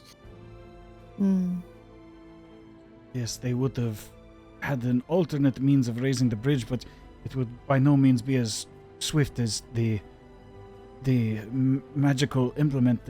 The power source would be the Eye of Bahamut. It is a large lunarium crystal, as I stated, the largest we have ever found. It is used to power this bridge. Without it, they would have to manually raise and lower. It would take nearly a dozen men several hours to fully raise and fully lower it back down once in an entire rotation. But the crystal does in mere minutes. I mean, I'll look around us, and isn't there more or less lunarium everywhere? I'll just suggest, can't we get them more lunarium? Yes, but one would not use a candle to cook one's food. You would need a roaring fire to do it efficiently. Does this make sense? That's probably the most relatable thing anyone's ever said to Floof.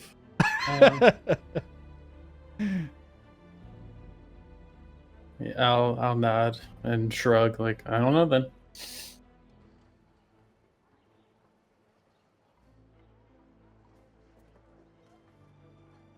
You hear the captain kind of call out to you all.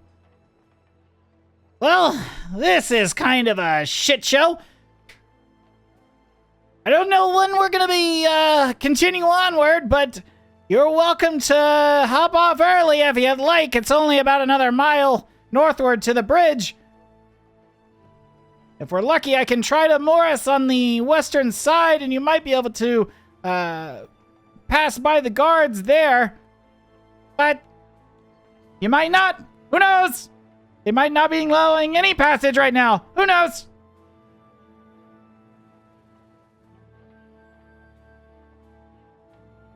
But otherwise, we'll be sitting ducks for quite some times, it seems.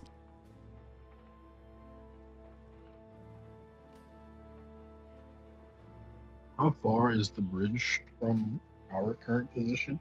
It's about a mile from where you are now. You're just about a mile south of where the bridge. You're very close to where you are. But like you can see, ships have already begun to moor up behind you as they've collected more and more as the trade north and south on both sides has kind of just come to a standstill. And you can see the main road on the eastern side of the river is just like continuing to back up as well. And you see a backup on the western edge as well as kind of torchlight has begun to, flicker up all along this road. You can kind of see like where it's begun to stop, almost like a traffic stop in the middle of a highway.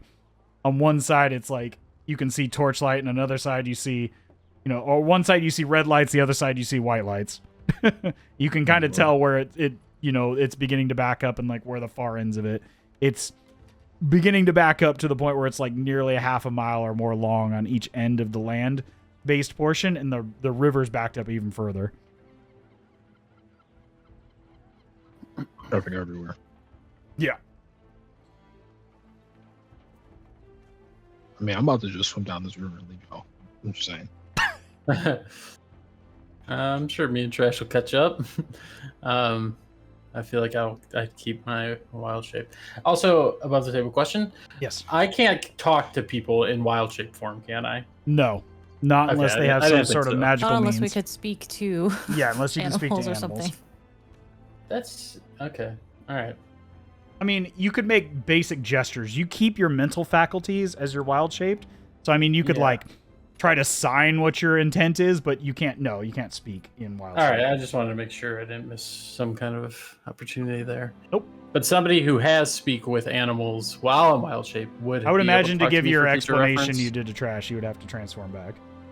Yeah. No, I was just thinking I could have talked to them up there, but if I couldn't, I wouldn't have dismissed my wild shape for that. You could have. You probably would have caused quite a stir if you did. Yeah, maybe I should have. No. You can certainly try. Nah, I'm good. I don't think I could help anyway. I think I got plenty of information just by looking around. Yeah, as I stated, they, kind of paid you no mind. They just assumed you were. The gist of what you understood is they just ignored you because they assumed you're just a random hawk observing and, flying through the area. They didn't really pay you any mind because you didn't enter the building. Mm-hmm.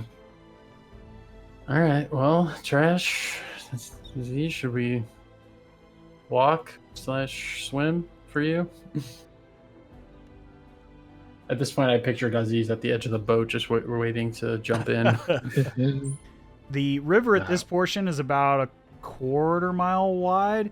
You're more like moored closer to the western edge of the river at this point, so it's really maybe like 150 yards to or not that far to swim if you needed to depart here. The captain can't really get it any further because you can see there are a number of vessels on both sides going various directions, either north or south. So it's kind of a clusterfuck in this location. It kind of looks like the LA port right now, in the middle of COVID. Just ships moored for miles, unable to, unload their cargo. Well, I won't only go and go swimming. So, yeah, I guess we can make an impromptu exit here. Is that everyone's intent? Yep. Yeah. Okay. Is Gamil on board? Gamil looks at you all and says, I guess we're going for a swim. I'm not the best of swimmer, but I can certainly do it. It has been some time. as he, straps everything down so nothing falls off of him as he, prepares to exit the boat.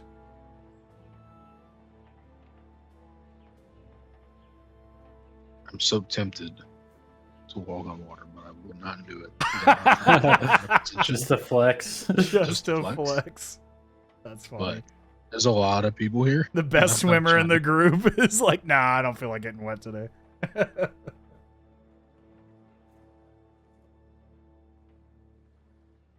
You feel the anchor kind of give strain and stop the boat entirely at this point.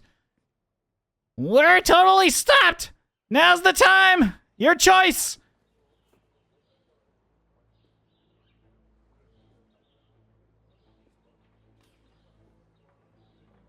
Splish splash. Taking a bath. Very well. Yep. Last one in and all those, as Gamil, dives in over the edge of the boat.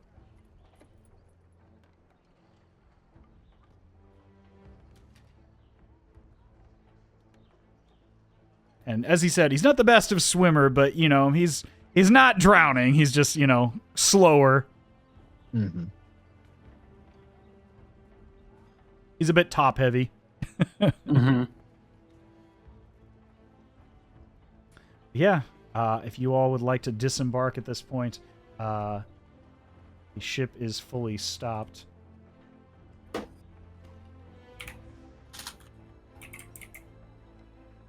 All right, you said going to the western edge. That's a bit closer, right? Yeah, you're basically like right there on the western edge of the bridge. You can see some of the ships that are attempting to go north or south through here. Other people have kind of either taken smaller boats from these large vessels and have kind of begun to either make camp for the evening, or you see a number of the ships that are moored, the larger ones that have sleeping capacity, have started putting up torches for the evening and prepared for a long wait on the river itself. While others that don't have sleeping capacity, people have either done what you've done or have taken secondary boats, if they have them, and begun making camp on the side of the river.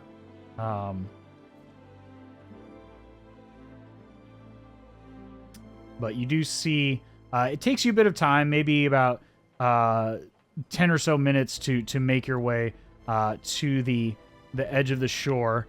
Some of you a bit easier than others, but some of you quite quickly. Others, take that full, 10 or so minutes to get to shore. A bit winded as you gather yourselves, getting to the shore itself. At this point, you're, like I said, it's about a mile's walk up to the bridge itself.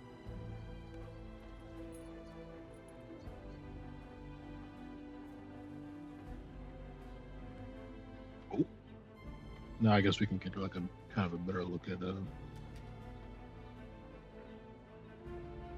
what's going on here. At least those of us who, couldn't fly earlier. I'm walking with everyone. Okay. As you head further north at this point, you all begin to see the impact location on the not quite as detailed as what Floof saw, but you get the gist based on his description to you of what something or someone had impacted this location, creating about an 8-foot hole in the roof of this tower, just above where you see the glass portion wrapping around this sort of lighthouse-like structure in this location. As people are observing, you see a number of, as you grow closer to the bridge mechanism itself, the bridge is quite large, and now you can see it's fully separated into two halves, as it's just getting to the point where larger vessels can begin to pass through, which seems to be the main intent of this initial location, but it's going to take hours to clear this backup of vessels on both sides of the river. And then it's going to take even more time for them to lower it back down and begin moving land-based traffic to and from the eastern and western banks of the river. You can see on the ground level there's about 2 or 3 magistrate mages, all discussing various things with guards of the Jamila dynasty, and you can see other guards wearing the sigils of the Landscale Alliance. Not specific cities themselves, but just of the Alliance itself. You can see various crests representing the multiple city-states of the Alliance. In this sort of like an not really an army green, but more like an emerald green sort of tunic that sits trailing from the back of their half-plate armor and their breastplates.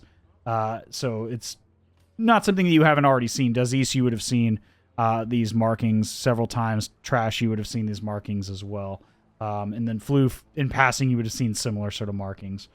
So enough to identify that these are individuals representing the Alliance side of the bridge. And then, of course, you see Silver Talon, Dragonborn, representing members of the Jamila dynasty. And then, of course, a small contingent of magistrate spellcasters discussing what they can and should do over the next few hours to try to rectify this situation.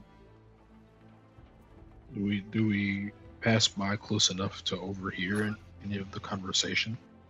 As you get closer, they're probably about 30 to 50 feet away.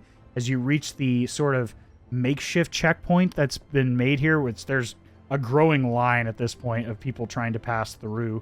Some of which is kind of diminished and people have spread off to camp for the night, as it is full nighttime at this point by the time you reach the checkpoint. But at this distance, go ahead and give me a perception check. Perception check. Oh, baby. That roll. You Nice. also hear, you don't hear, you can't understand, you do hear talking, some in Draconic, but you do hear some of the magistrate spellcasters say the same thing that Floof described to you. You hear, They're missing the crystal. They stole the Eye of Bahamut. Without it, they can't power the bridge. What are we to do? We don't have anything of that capacity here. It would take ages to try to work up a substitute. This could be weeks before we repair this. By then, the trade will have scrambled to a halt. What in God's earth? What in the God's design has punched a hole of that size in a metal structure? and then you hear one of the guards. Oh, I saw feathers all over. Didn't you already hear that the Aarakocra had attacked the capital? Surely they did. That was why those feathers were all over the place. Perhaps they were retaliating after whatever incident occurred. Surely they contrived this whole disturbance. They simply wanted to retaliate towards the dynasty. But in retaliation, they bent us over a barrel as well. Damned birds.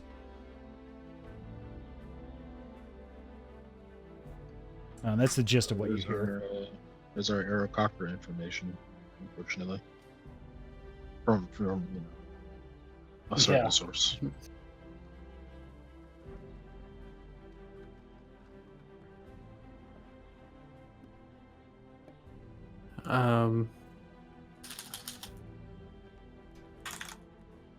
I'll ask, should we help them or just keep heading to Grossmauer? Or Grossmauer? Not really sure. I don't know if we have the capacity to help that much. I'm tired of helping people anyway. I say that in character. Everyone's always needing our help. All right, it's our corporate era. What do we do? Yeah, we're business. We got a fiscal report coming up. We gotta. Floof's in his Bob Iger Disney era. Fuck them kids. Mhm. We got shareholders we gotta please, okay? I would like to. I'd like to get involved. I don't want the tribe to be blamed for something when we know the true story. Damn, that's a good reason. Trash our moral compass. Trash, give me an Arcana check, if you don't mind. Me? Okay. Yeah, give me an Arcana check.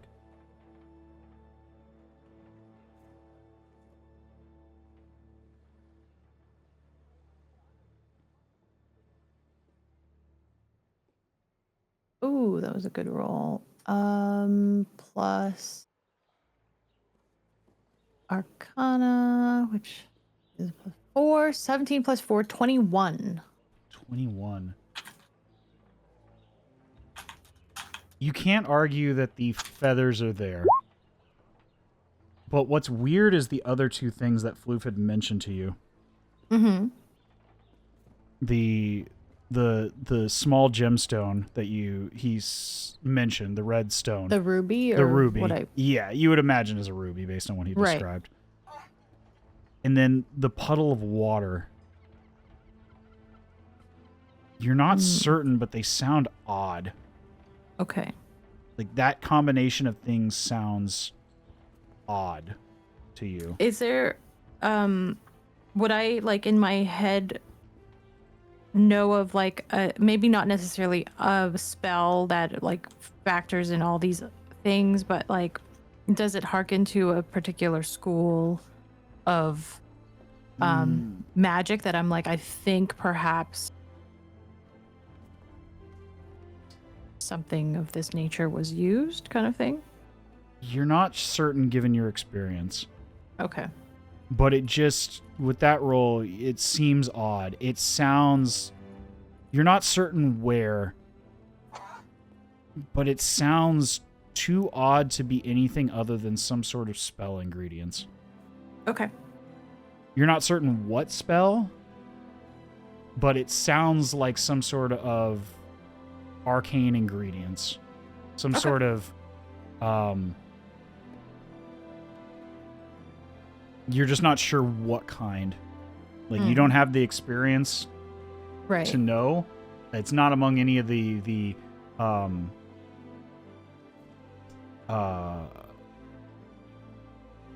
ingredients that you've heard of and any spells that you've ever cast or you've seen cast.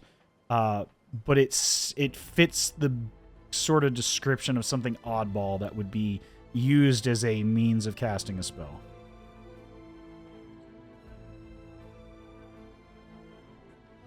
So I guess I'll kind of just briefly disclose this, that I don't know enough to know exactly what's going on, but something seems amiss. And the things that Floof was able to observe, it just seems like some sort of foul play perhaps was at hand. I don't know exactly what, but the situation just, it doesn't seem as, it seems a little odd.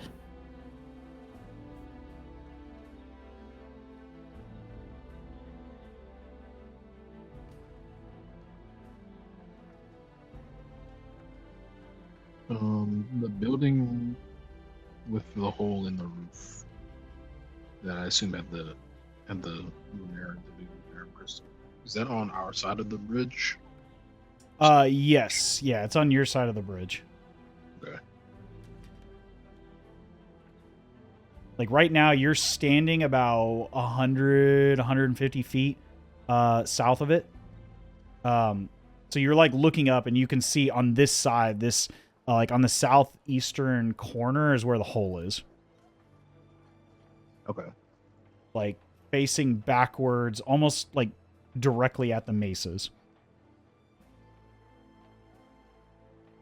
I assume there's a door into it as well, but is it like? Yeah, there's a door down below. You see that there's a larger steel or some sort of metal reinforced door.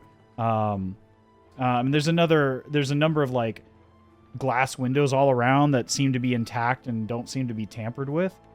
And based on what Floof told you, it appears like the hole that was created was like punched from the outside.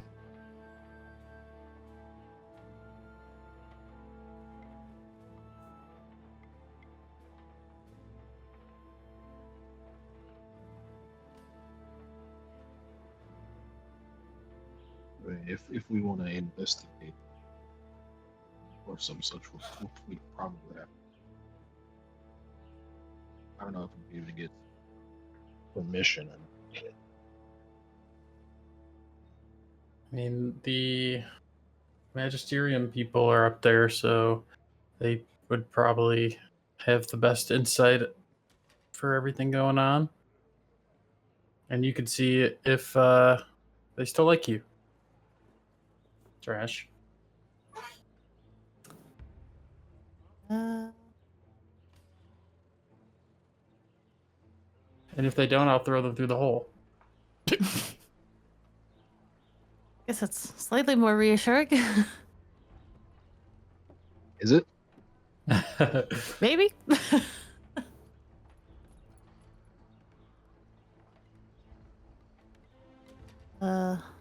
Okay, so we're gonna we're Climbing the tower? yeah. Is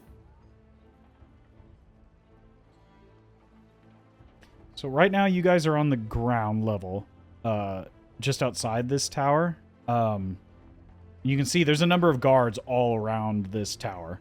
And you're at the back of a line of like, basically a similar, sort of inspection to enter a number of cities. You've seen this sort of process a number of times now, in different areas, just, guard checkpoints in and out of large scale cities. This is similar to that. It's just like a travel checkpoint between this sort of choke point between the three major locations of the continent. The Jamila Dynasty, the eastern portion of the Landscout Alliance, and then northward into the Kista Highlands. You can see that there are a number of guards standing watch, and it doesn't seem like they're allowing anyone, just general people anywhere near the tower right now. But if you'd like to try to walk up and, speak with any of them, you're welcome to try. Did you say earlier that some of the guards had something denoting like that they were generally from like the Landscout Alliance, or was that a different? Yes, you see that there's a mixture of guards from both the Jamila Dynasty, most of which are on the eastern bank. You see more of them on the eastern side of the bridge because that leads into the main land route into the Jamila Dynasty along the eastern edge of the river. And then you see on the western side, there's more individuals with colors and demarcations of the Landscout Alliance. And then kind of scattered on both sides, you see members of the Magisterium Arcanum, probably like half a dozen in total you've seen thus far, either in the tower or in and around it, that are discussing with various representatives of these two factions about how they intend to try to fix this. Like, this is very out of place. You can see that they're there to try to fix this. It was the gist of the conversation, but they don't seem to know how they're going to do it immediately, like without some sort of replacement power source. I was going to suggest we maybe use the ring. You can certainly try. Well, since the Jamila Dynasty soldiers are kind of on the opposite side of the bridge, I'm not sure if it'll work that well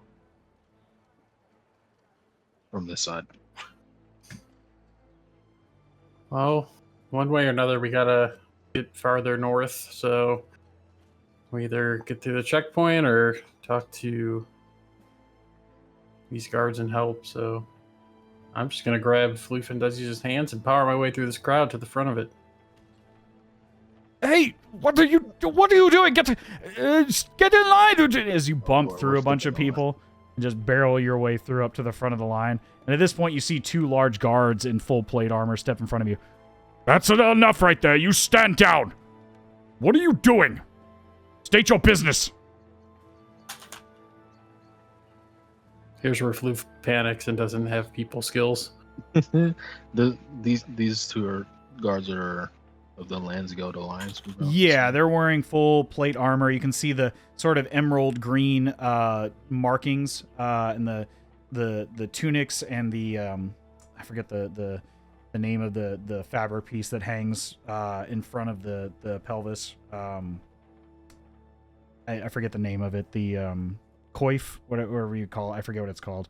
I'll look it up later because it's gonna pop into my head. But yeah, you see the emblems of the Lansgeld Alliance there. You've seen it. It's a number of kind of a circular ring with various crests around it. Like, not as detailed as the crests you see inside each city, but like less detailed, but still noticeable, like emblematic, enigmatic, like symbols of each of the various large cities within the Alliance. Like, there's a symbol of Gross Marrow, which is this large bear's head. The symbol of Klein Marrow, which is this antlered deer's head. In Mirstadt, you see this sort of serpent-like emblem. As a lot of sailors give offerings to the sea serpent prior to sailing that you're aware of, to try to appease it for a good travel without incident. You see the head of a dragon, sort of this in this silvery color, representing Tyrhelm. And then, of course, you see this beautiful red rose representing Magnolia, which is the largest of the 5 emblems that you see. Okay.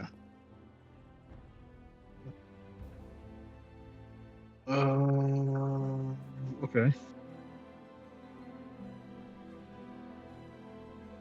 Hold this for a second.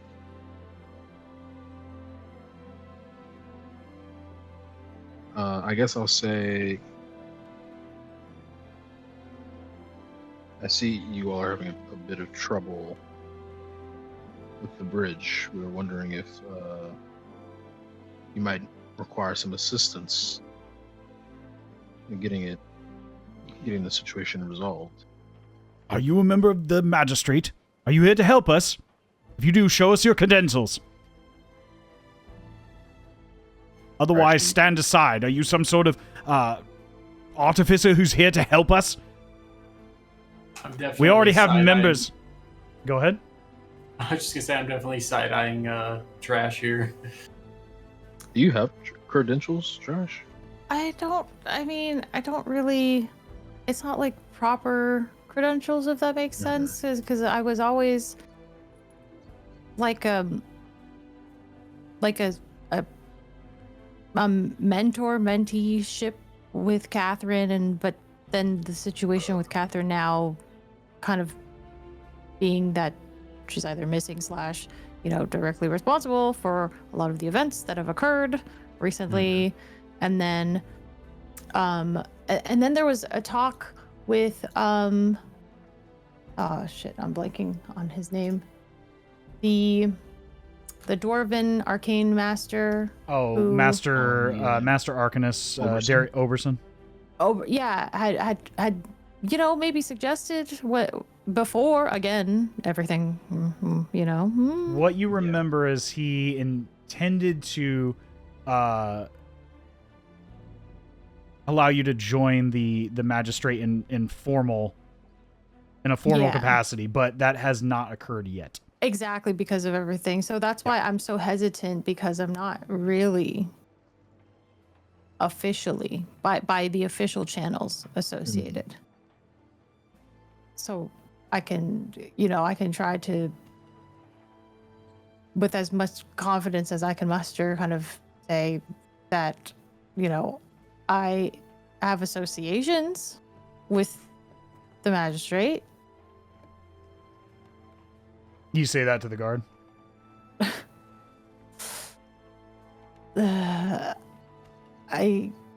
But you can say that, and then I'll add in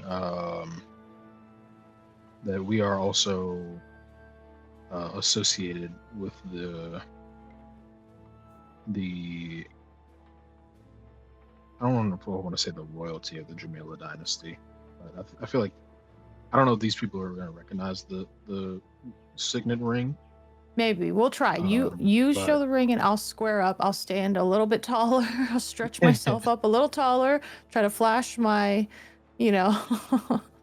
my badge, and try to look like I belong, even though I'm scared, witless, and just be like, I'm associates of Lady Catherine, because maybe they don't know that she's missing / responsible, and see what happens. Yeah, and I'll kind of flash the ring, and I'll say that we're associated. I guess I'll say we're associated with royalty of the Jamila dynasty, and we are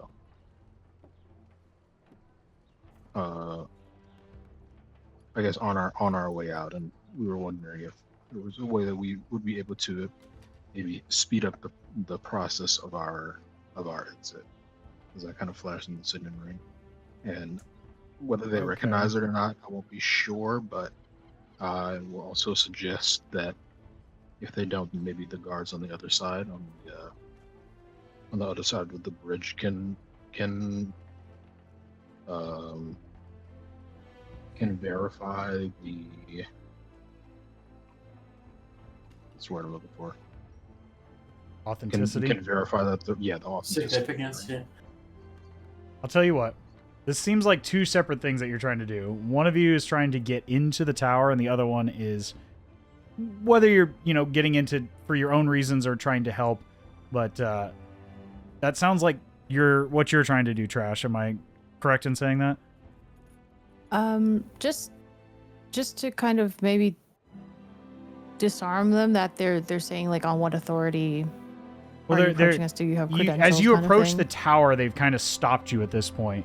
Yeah. They seem to be allowing people through. It's just a slow process on this side. Like, at this point, they're just kind of inspecting people as they come through, given the situation. They're on heightened alert. But they are allowing people through. It's just slow. Right.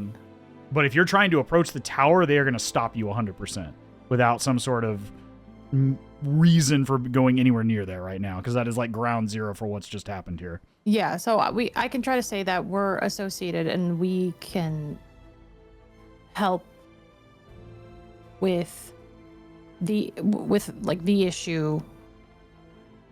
Okay. We'll call that one persuasion roll for you, and then Dazes. It sounds like you're trying to.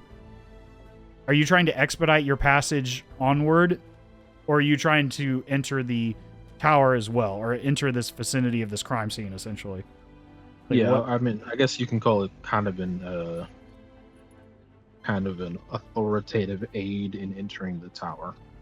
Okay. I'm not really trying to skip the line across the bridge. Sure. Yeah, like we are trying to maybe provide some assistance, because ultimately my goal is maybe to try to further investigate and see if we can and try to figure out what's going on. But knowing everything that Floof heard and stuff, again, I don't want this to be pinned on the Aarakocras, the tribe, unfairly if they're not directly involved.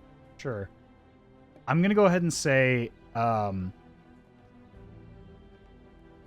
well, without some sort of means of identifying yourself, Trash, I would say give me a persuasion check with disadvantage. But as Dazes tries to help you, do you flash the ring? Do I flash the ring? Yes. Oh, yes. Okay. I will say with that marking, the guard, you see just initially, he sees the crest of the Jamila dynasty, but doesn't really understand what he's looking at. Just that it is slightly associated with something to do with the dynasty, but doesn't really understand what it is. I will say with that, it will negate the disadvantage that you have, Trash. But Okay. so it'll just be a straight roll. But it is going to be a high DC. Okay. I'm going to tell you right now, it's going to be probably, I'm going to set it at a 19. Okay. This is a high DC. I also wanted to ask if, I don't know if any of the current Magisterium Arcana members that are nearby are visible or not, but They are visible, but they're probably a good 80 to 100 feet off at the base of the tower. They've made quite a large perimeter of guards to stop people from getting near the tower. Okay. I was wondering if any So- of them were recognizable by any of us. Give me a perception check. Okay, that was a good roll. That was a good roll. I got 18, but then my persuasion's Yes. +2, so I got 20. Okay. Go ahead and make your roll. Oh, you okay? Cool. You can. You don't see anybody that you recognize. Yeah, or anybody who might recognize trash. I mean, either way. Any associations that not that you know of. Okay. You feel certain that you don't recognize any of these people. That's fair. Can I also ask? Well, maybe I'll wait until this situation Sure. resolves itself first. But I want, maybe trash might recognize them a little bit more. Okay. Speaking with the guard that you're in front of right now.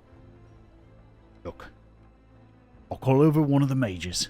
You can have a conversation with them. They're the ones working on fixing this whole mess. Whatever's going on, the bridge ain't working. So you can talk with them. But that doesn't mean we're allowing you inside the tower. That's their decision. So if you have some contact with them, you take it up with them. We're just here to make sure nobody get hurt. Nobody gets in who's not supposed to be going to and from the Alliance. That no more people get... Whatever happened doesn't continue. Is that clear? Crystal. Right. Uh-huh. Oi! And he calls out to a couple of the mages that are just about to enter the tower. I need your expertise! Get over here! You can see the mages are like, what the fuck? As they kind of step towards you all. Is there any other questions you needed, Mr. Sagard? And you can see he just doesn't even know how to address this individual. Right. This group here says they are here to help. They got some strange ring from the dynasty. I don't recognize it. They seem to say they're capable. You want to deal with this? I've got people I've got to check. Of course. And he turns at, say, kind of an older gentleman, probably in his early 50s, somewhere in that range. Salt and pepper beard, mostly, graying hair at this point. Wearing magistrate robes. The other individual seems to be much younger, probably. You've seen this sort of dynamic several times, Trash. It seems to be like of apprentice age. Both of them, you can see, have large... Well, the older individual has a large tome strapped to his hip. The other one seems to have a much smaller sort of tome strapped to their hip. Likely a spell book of some kind. You can see the older man kind of addresses the group of you. I don't recognize... And who am I speaking to? Do I'm be... Floof. Right. And that Floof of whom or what? I've never heard of Floof or any people of Floof. I am Floof of the Aelenwald Forest. Right. He turns to look at Trash and Dazes. And I'm Dazes. I hail from Meerstadt, the Let's Go to Alliance area. Fair enough. Are you associated with the Academy? Or nobility of the Alliance? Are you here to assist us? Were you sent by someone of the dynasty? Is that why you're carrying this signet ring? Like, what is going on here? Do be quick about it. I have much to conduct here. Well, we are here to assist Gray, but I'm not the one that is associated with the Magisterium Arcanum. I'll say I'm associated with Lady Catherine. I've done. Wait. You're associated with Catherine. Yes.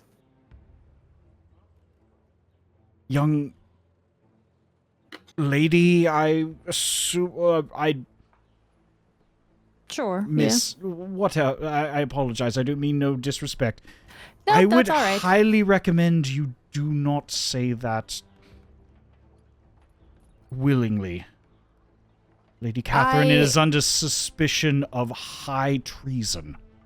Yes, I am aware of. I hope you are not openly assaulted with her any longer. No, I've actually been trying to work with and then I've just name dropping at this point. See, this is exactly why I didn't want to do this, and I shoot Floof a look like, see, this is what happens. I was speaking with Mr. Oh, what is this? Why do I always close the book and then I need the name? Is it Oberson? Yeah. Master Arcanist Oberson. Grandmaster, I had previously spoken with him, and we were actually investigating the situation when,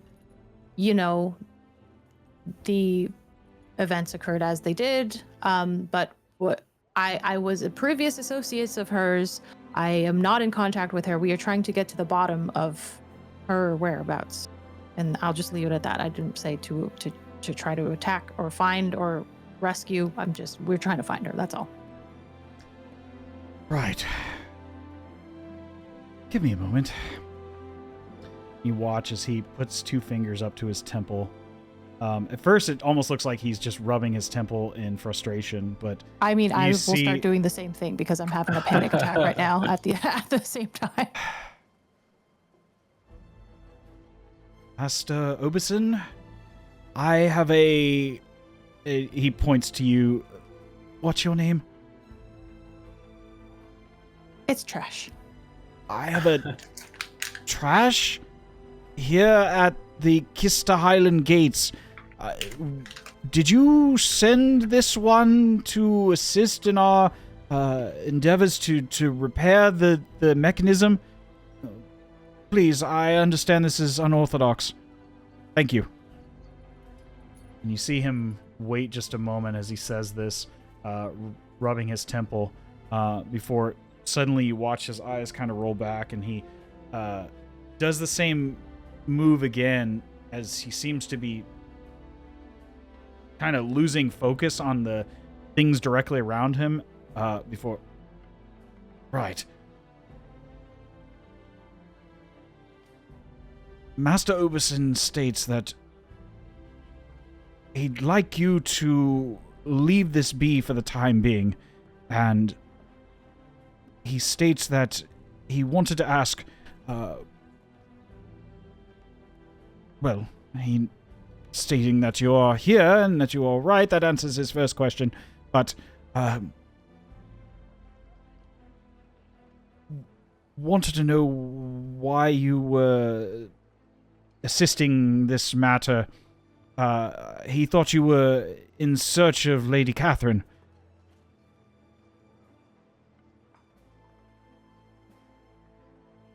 And if so, he'd like to know where you're headed, so that he may contact you again in the future. Okay, well, I feel like it's weird because it's a middleman that's communicating all this, but I look at my group and I'm like, we're okay telling him what we're doing, right? Floof, Dazes? I'm okay with it. Sure. Okay. So yeah, we relay as much like that, our efforts to try to locate Catherine, and then the subsequent events led us here with as little detail as possible. But it is a bit of a long story short, but actually long, because every time we try to step from A to B, we get pulled in many different directions. But I'll ask him briefly to contact you directly. Just a moment. Okay. Master Oberson, Josh is indeed all right. They are here at the Kista Highland Gate in present company. 3 individuals looking for further direction directly to your charge here. And you see the same sort of thing. Right. Just a moment.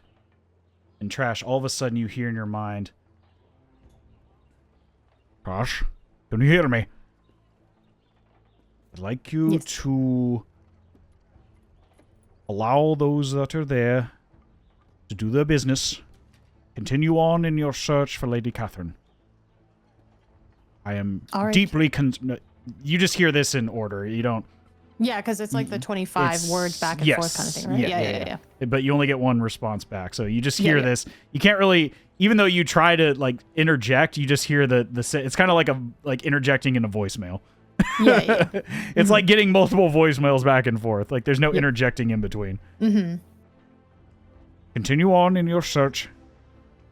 Keep me posted when you have the opportunity at one of the magistrate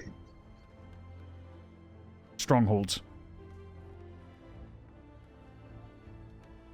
We will keep in touch. And now you can respond back. Yeah, we'll say we are still trying to find her. It's a long story.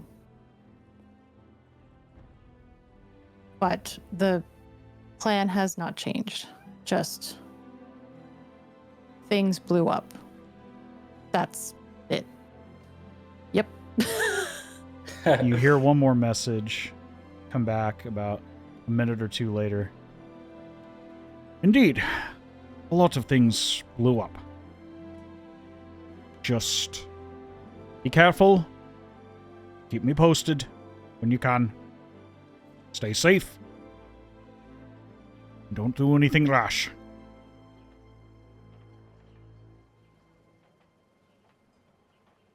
Will do, and wishing you safety as well. Okay. Well then, if that injunction is past us, I wish you the best of luck. Give my warm regards to the Master Arcanist, and I will continue on our business here. Good luck. Mr. Guardsman, it's Orion, whatever, as he walks past. As the guard. Apologies. Go ahead. For the disruption, sirs. Well, you seem to be who you say you are, so I'll let you pass, just so I can continue on.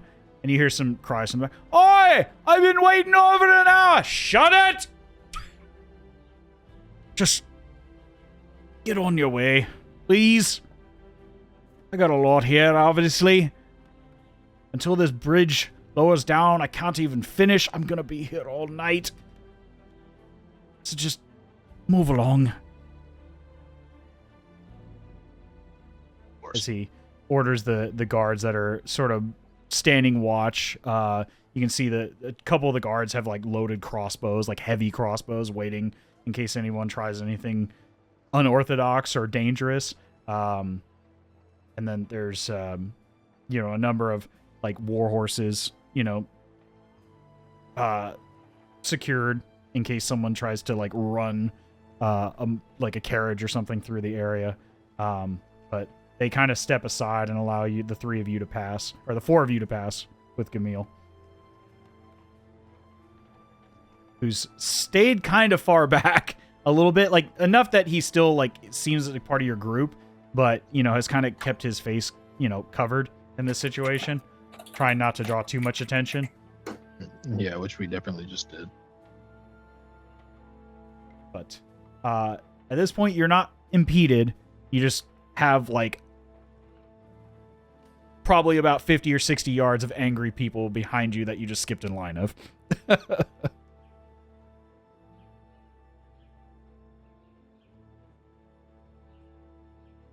Yeah, I'm just gonna not look that way. But nevertheless, the path onwards, or I should say westwards towards your destination, is free. As you watch the spellcaster, the mage of the magistrate, as well as his apprentice or assistant, accompany him towards the tower. What would you like to do?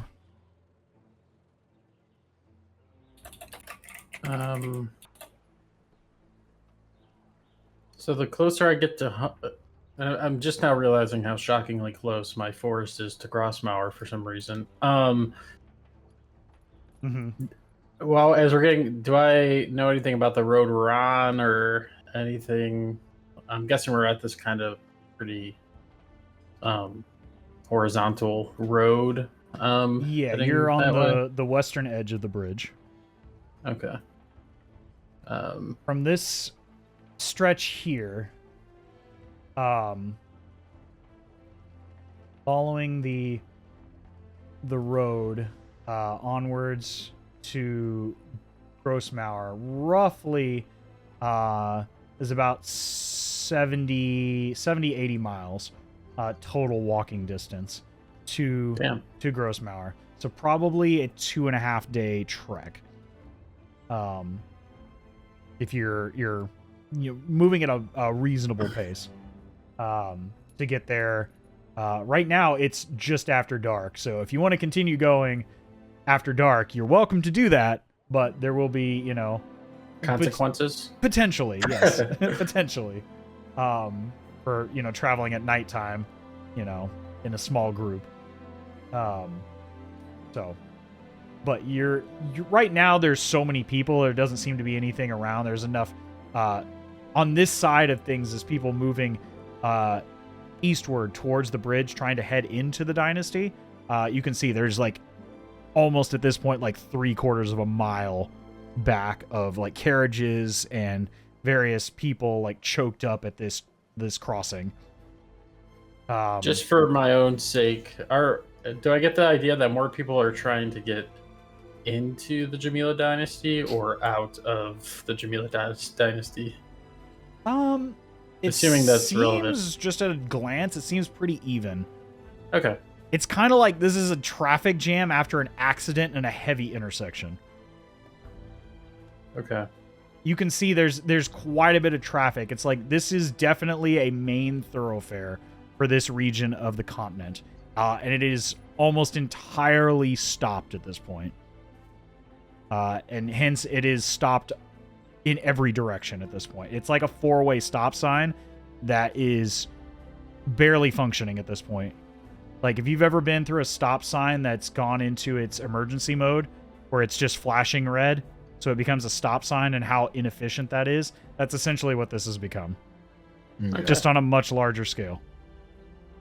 Except it only allows people to go across every few hours because that bridge is right. It takes nearly an hour to fully raise and another hour to fully lower the bridge.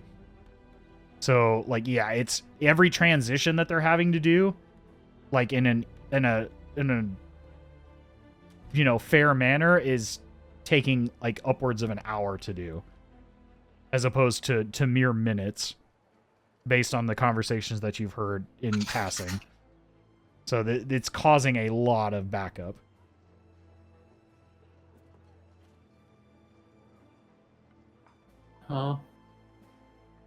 It's up to you guys if you want to rest or not. I took a big old nap on the boat, so. I know it was getting dark already when. Yeah, at this point I it think is it's like the middle of the night now. Yeah, I would say it's not the middle of the night, but it's, very dark at this point. Like you can see just the ever so like thin sliver of the moon at this point. Like the not the waning moon. What's it? Waxing? Not waxing. Or- Like the first portion after a new moon. I forget what it's called. Yeah. Waxing. Waxing. Yeah. Yeah, like very thinly waxing edge of the moon of one of the moons. The other one you don't see at all. The smaller of the two. You imagine it's likely out of view at this point. Well, maybe we at least go far enough to get out of the eye line of people who are angry that we skipped them in line. And yeah, I mean, did we also take naps? I don't remember. I would imagine you took a long rest. I mean, it was from the time you left the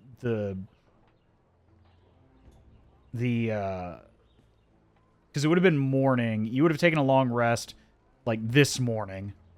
So you've been traveling all day, either on the boat or now walking or swimming in this regard.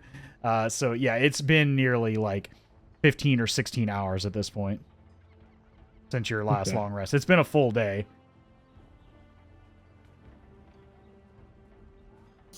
Well, yeah, I mean, I don't know. I don't mind taking a long rest, but if y'all wanna keep walking, I don't mind either. Floof, you can't see in the dark, so I don't know. That is true. That is very true. Yes, so I don't know. We might want to chill until daybreak. I like that idea. Let's take a little rest. Let's travel in the daytime. Be easier, less threats.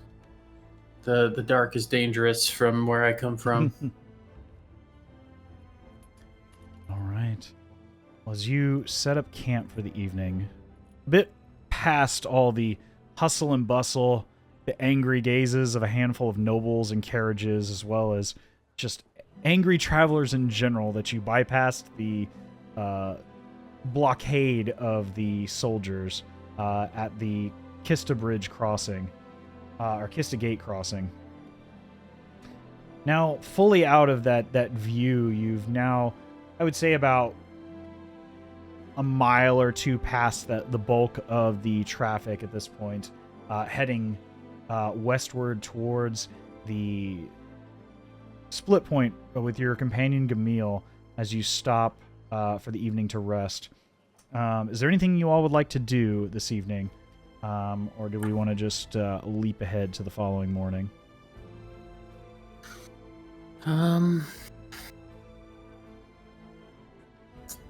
Yeah, I don't really have much to study or anything, so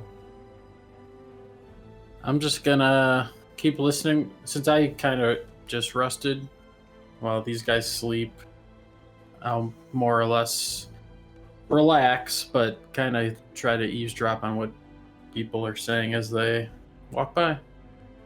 Okay. Well, I would imagine you would need to take watches in this area as you pass Okay, through yeah. there. So if you want to take the I'll first take the watch, first watch. Okay. Yeah. Yeah, you would need to make. Go ahead and give me a perception check, Floof. All right. 16.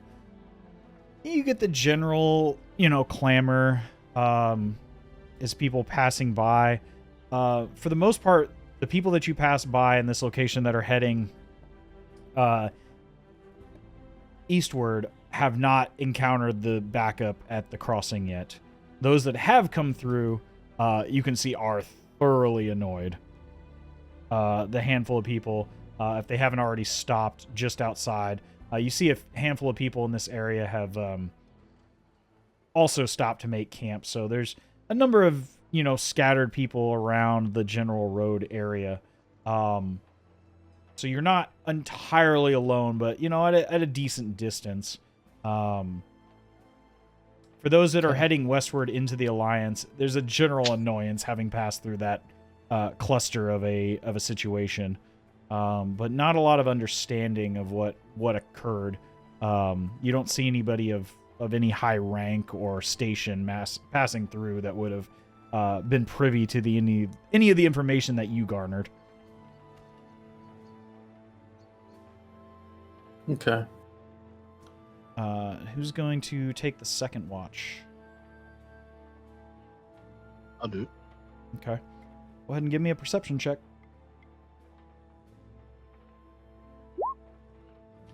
13. It's a calm night. Like I said, there's enough individuals around that you don't really feel like you see anything. You see that it's quite a dark evening. There's just a thin sliver of the moon beginning to wax just after, the passage of the new moon on the one of the darkest nights of the evening, or the passage of time and the rotation. So it's a bit hard to see at any distance, even with dark vision. You're limited to just the periphery of your dark vision, right at about 60, 70 feet. But you do see scatterings of campfires and torchlight and things as various caravans stop for the night at a distance. But it goes without incident. Love to see that.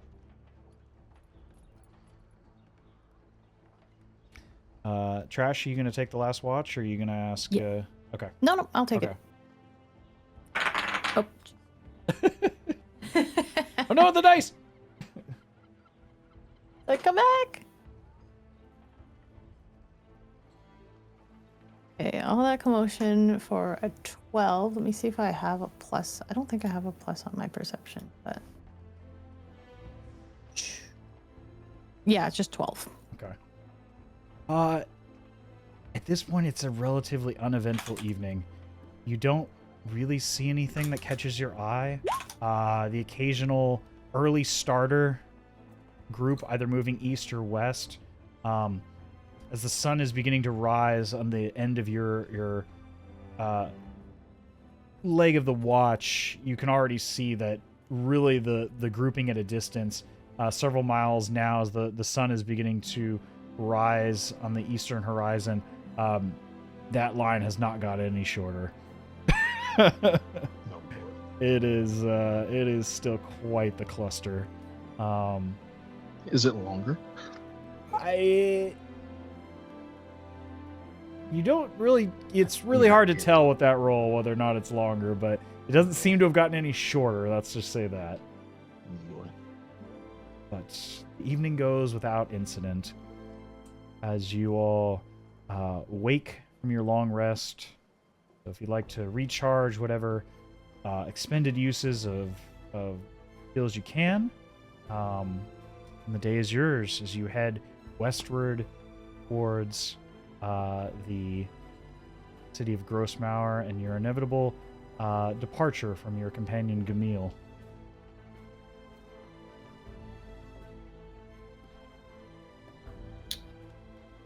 I may have forgot why he would be leaving us. Well, he's going to. He's going elsewhere. I have a contact in the city of Kleinmauer, further south from where you are heading. I believe they may have insight that would be invaluable from whatever or whomever is pulling the strings that we have not yet encountered. Whatever that creature was below the city, I do not believe that they are the one directing this dangerous series of events. And as powerful as that young woman was, I do not think that they were also the mastermind of this whole incident. What we saw in my scattered memories, whatever that larger, shadowy creature was, seems to be... I got the understanding that it was... Then you see him shake, like, you see this, like, tremor of fear roll up his spine involuntarily. Whatever that was, it was horrifying, and has a presence far beyond that of the others. I feel whatever that was must have been...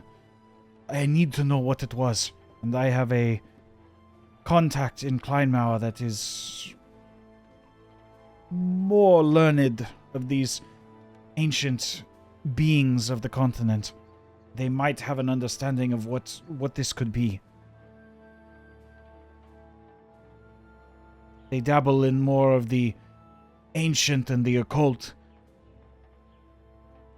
If I learn anything, I will be certain to contact you. There is a small contingent of the magistrate there. I will be able to purchase communication to you. And likewise, if you have need of me in the future, please do not hesitate to ask. We are friends first and foremost. You have done so much for my home and for me, and that even though I still cannot return, I feel obligated to do everything in my power to help rid whatever caused this incident. I'll give him a firm handshake and wish him well and say safe travels to you. Well, you still have about a day's travel. Oops. You still have about Never a day's mind. travel before it. I still Probably a do day and a it. half. Okay. I still do it. Well, this is kind of... I'm not leaving just yet. There's a divide in the road about a day's journey, a day and a half, perhaps. Oh. It is okay. I appreciate the gesture, nonetheless. We will, how you say, put a pin in that one. Pin and what? It is a turn of phrase. I don't know if I'm using it quite right, but it means to delay. Okay. Trash and Dazes, you You just can't perhaps see it, one of the but- most awkward verbal conversations you've ever seen Yeah, absolutely. from somebody whose first language was definitely not common to somebody who literally has no social No language. understanding. It's a really awkward conversation. Oh yeah. Oh yeah. But nevertheless, I'm only as gonna you- laugh. yeah, it's They can't very see it. comical. It's just very confusing for anybody who doesn't understand the context.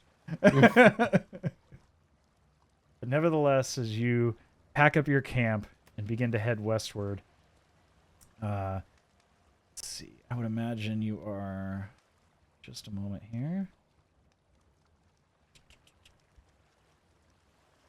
Just about here. Oops. I would imagine you'd get a day's time just to the southern edge of this small lake here as darkness begins to set. Trash. Of the group, you would probably be the only one who would be familiar with this location. You've never been here personally, but you've perhaps read a few lines or passages of this location as you stare out into this pristine, very flat lake. The only bits of geographic variation in this location being 8 small islands within this small lake that small bits of a northern river terminate into. And by river, I mean a very small segment of one of these forked river segments of the Jamila River. Empties out into this fairly large lake, but not like anything beyond the abnormal. You would know this location. You kind of search back through your mind and think about, this. You remember it's kind of comes back in like the fleeting echo of a memory. You know this is Dartil Mistra. Or Floof, you would understand as they say this out loud, as this is Elvish. And you would know this as Mistress Sight in common. Okay. And you would remember this trash, this lake, is called that because it has 8 small islands on it, representing the 8 schools of magic. Okay. And as the night sky begins to envelop and darken across the landscape, you can see the ever so faint moonlight beginning to shine on this this lake. And as the shadows kind of and the starlight begins to echo over top of this location, you can see that it kind of casts this sort of thin veil around each one of those small little islands within the lake, kind of giving it this very whimsical, almost glass-like sheen, like this stillness that you've never quite experienced in a large body of water. As the air around here is calm, there's very little movement, but it is beautiful in its simplicity and its pristineness. Very unlike the areas that you all have encountered over the last few days, the very hustle, bustle, light polluted regions of the Jamila dynasty, the busy and bustling cities of Mirstadt. For you, Floof, this is ever so calming and reminds you very much of the Ehlenwald. Just far less trees, but very still and tranquil. Like, very reminiscent of your home, just less foliage. Okay.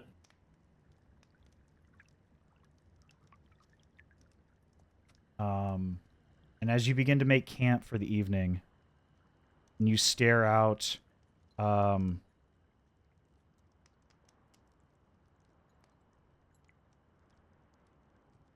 trash. As you sort of look out onto the lake,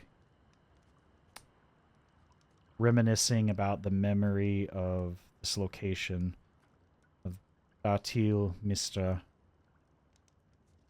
remembering many times you read history books, tales of great heroes within the libraries, the various locations you accompanied Catherine to across the continent in various locations. You begin to lose focus for a time, kind of lost in thought.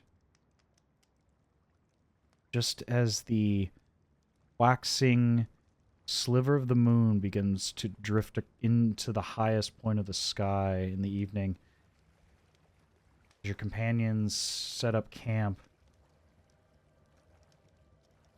it's ever so faint, but you don't fall out of that sort of like distant gaze and distant focus until you begin to see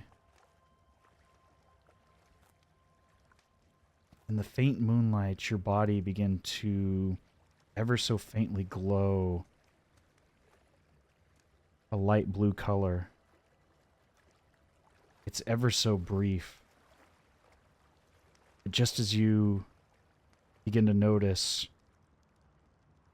and it snaps you out of that tranquil trance of thought and memory, it vanishes just as quickly. Unsure whether or not you even saw it in the first place. Mm-hmm. As you look up into the night sky,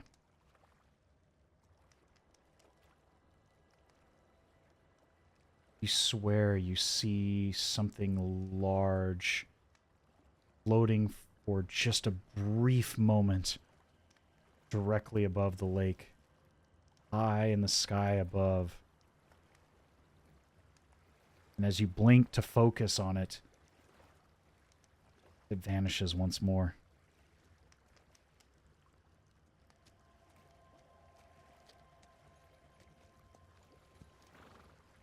Do I believe I saw something, like, or am I trying to convince myself that it was just a trick of the eye? Like, as in, like, how was it just like, but like a shadow, like just like a little? Give me, as you think to yourself, am I just fooling myself, or did I really see that? I want you to roll me 2 checks right now. Okay. The first, I want you to roll me insight. Okay.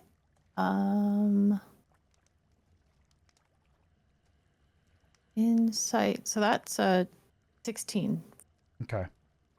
The next one, I want you to roll me deception.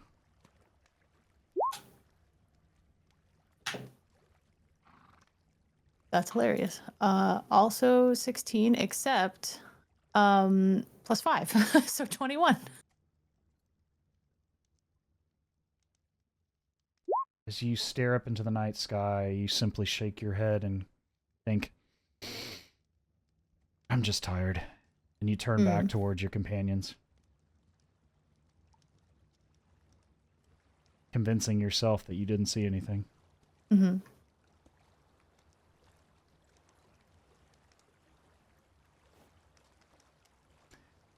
As this is going on, Dazes or Floof, is there anything you'd like to do?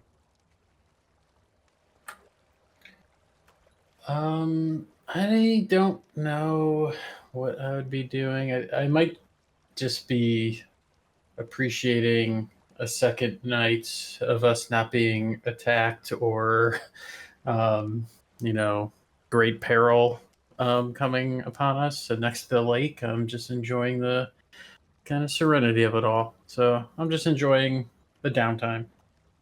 Okay. I'm diligently preparing camp.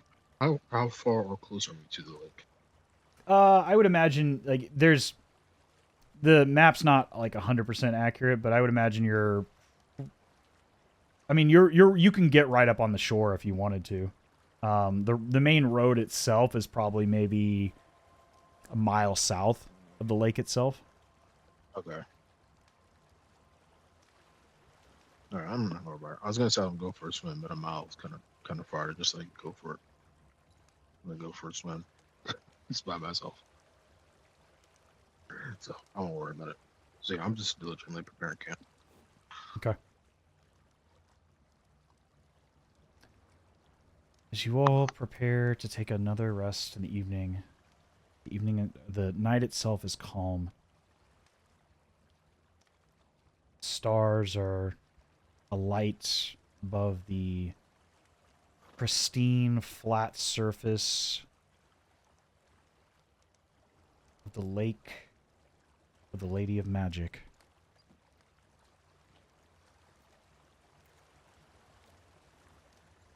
The first time in several weeks you're able to calm your minds and recount the days past, the trials you have moving forward.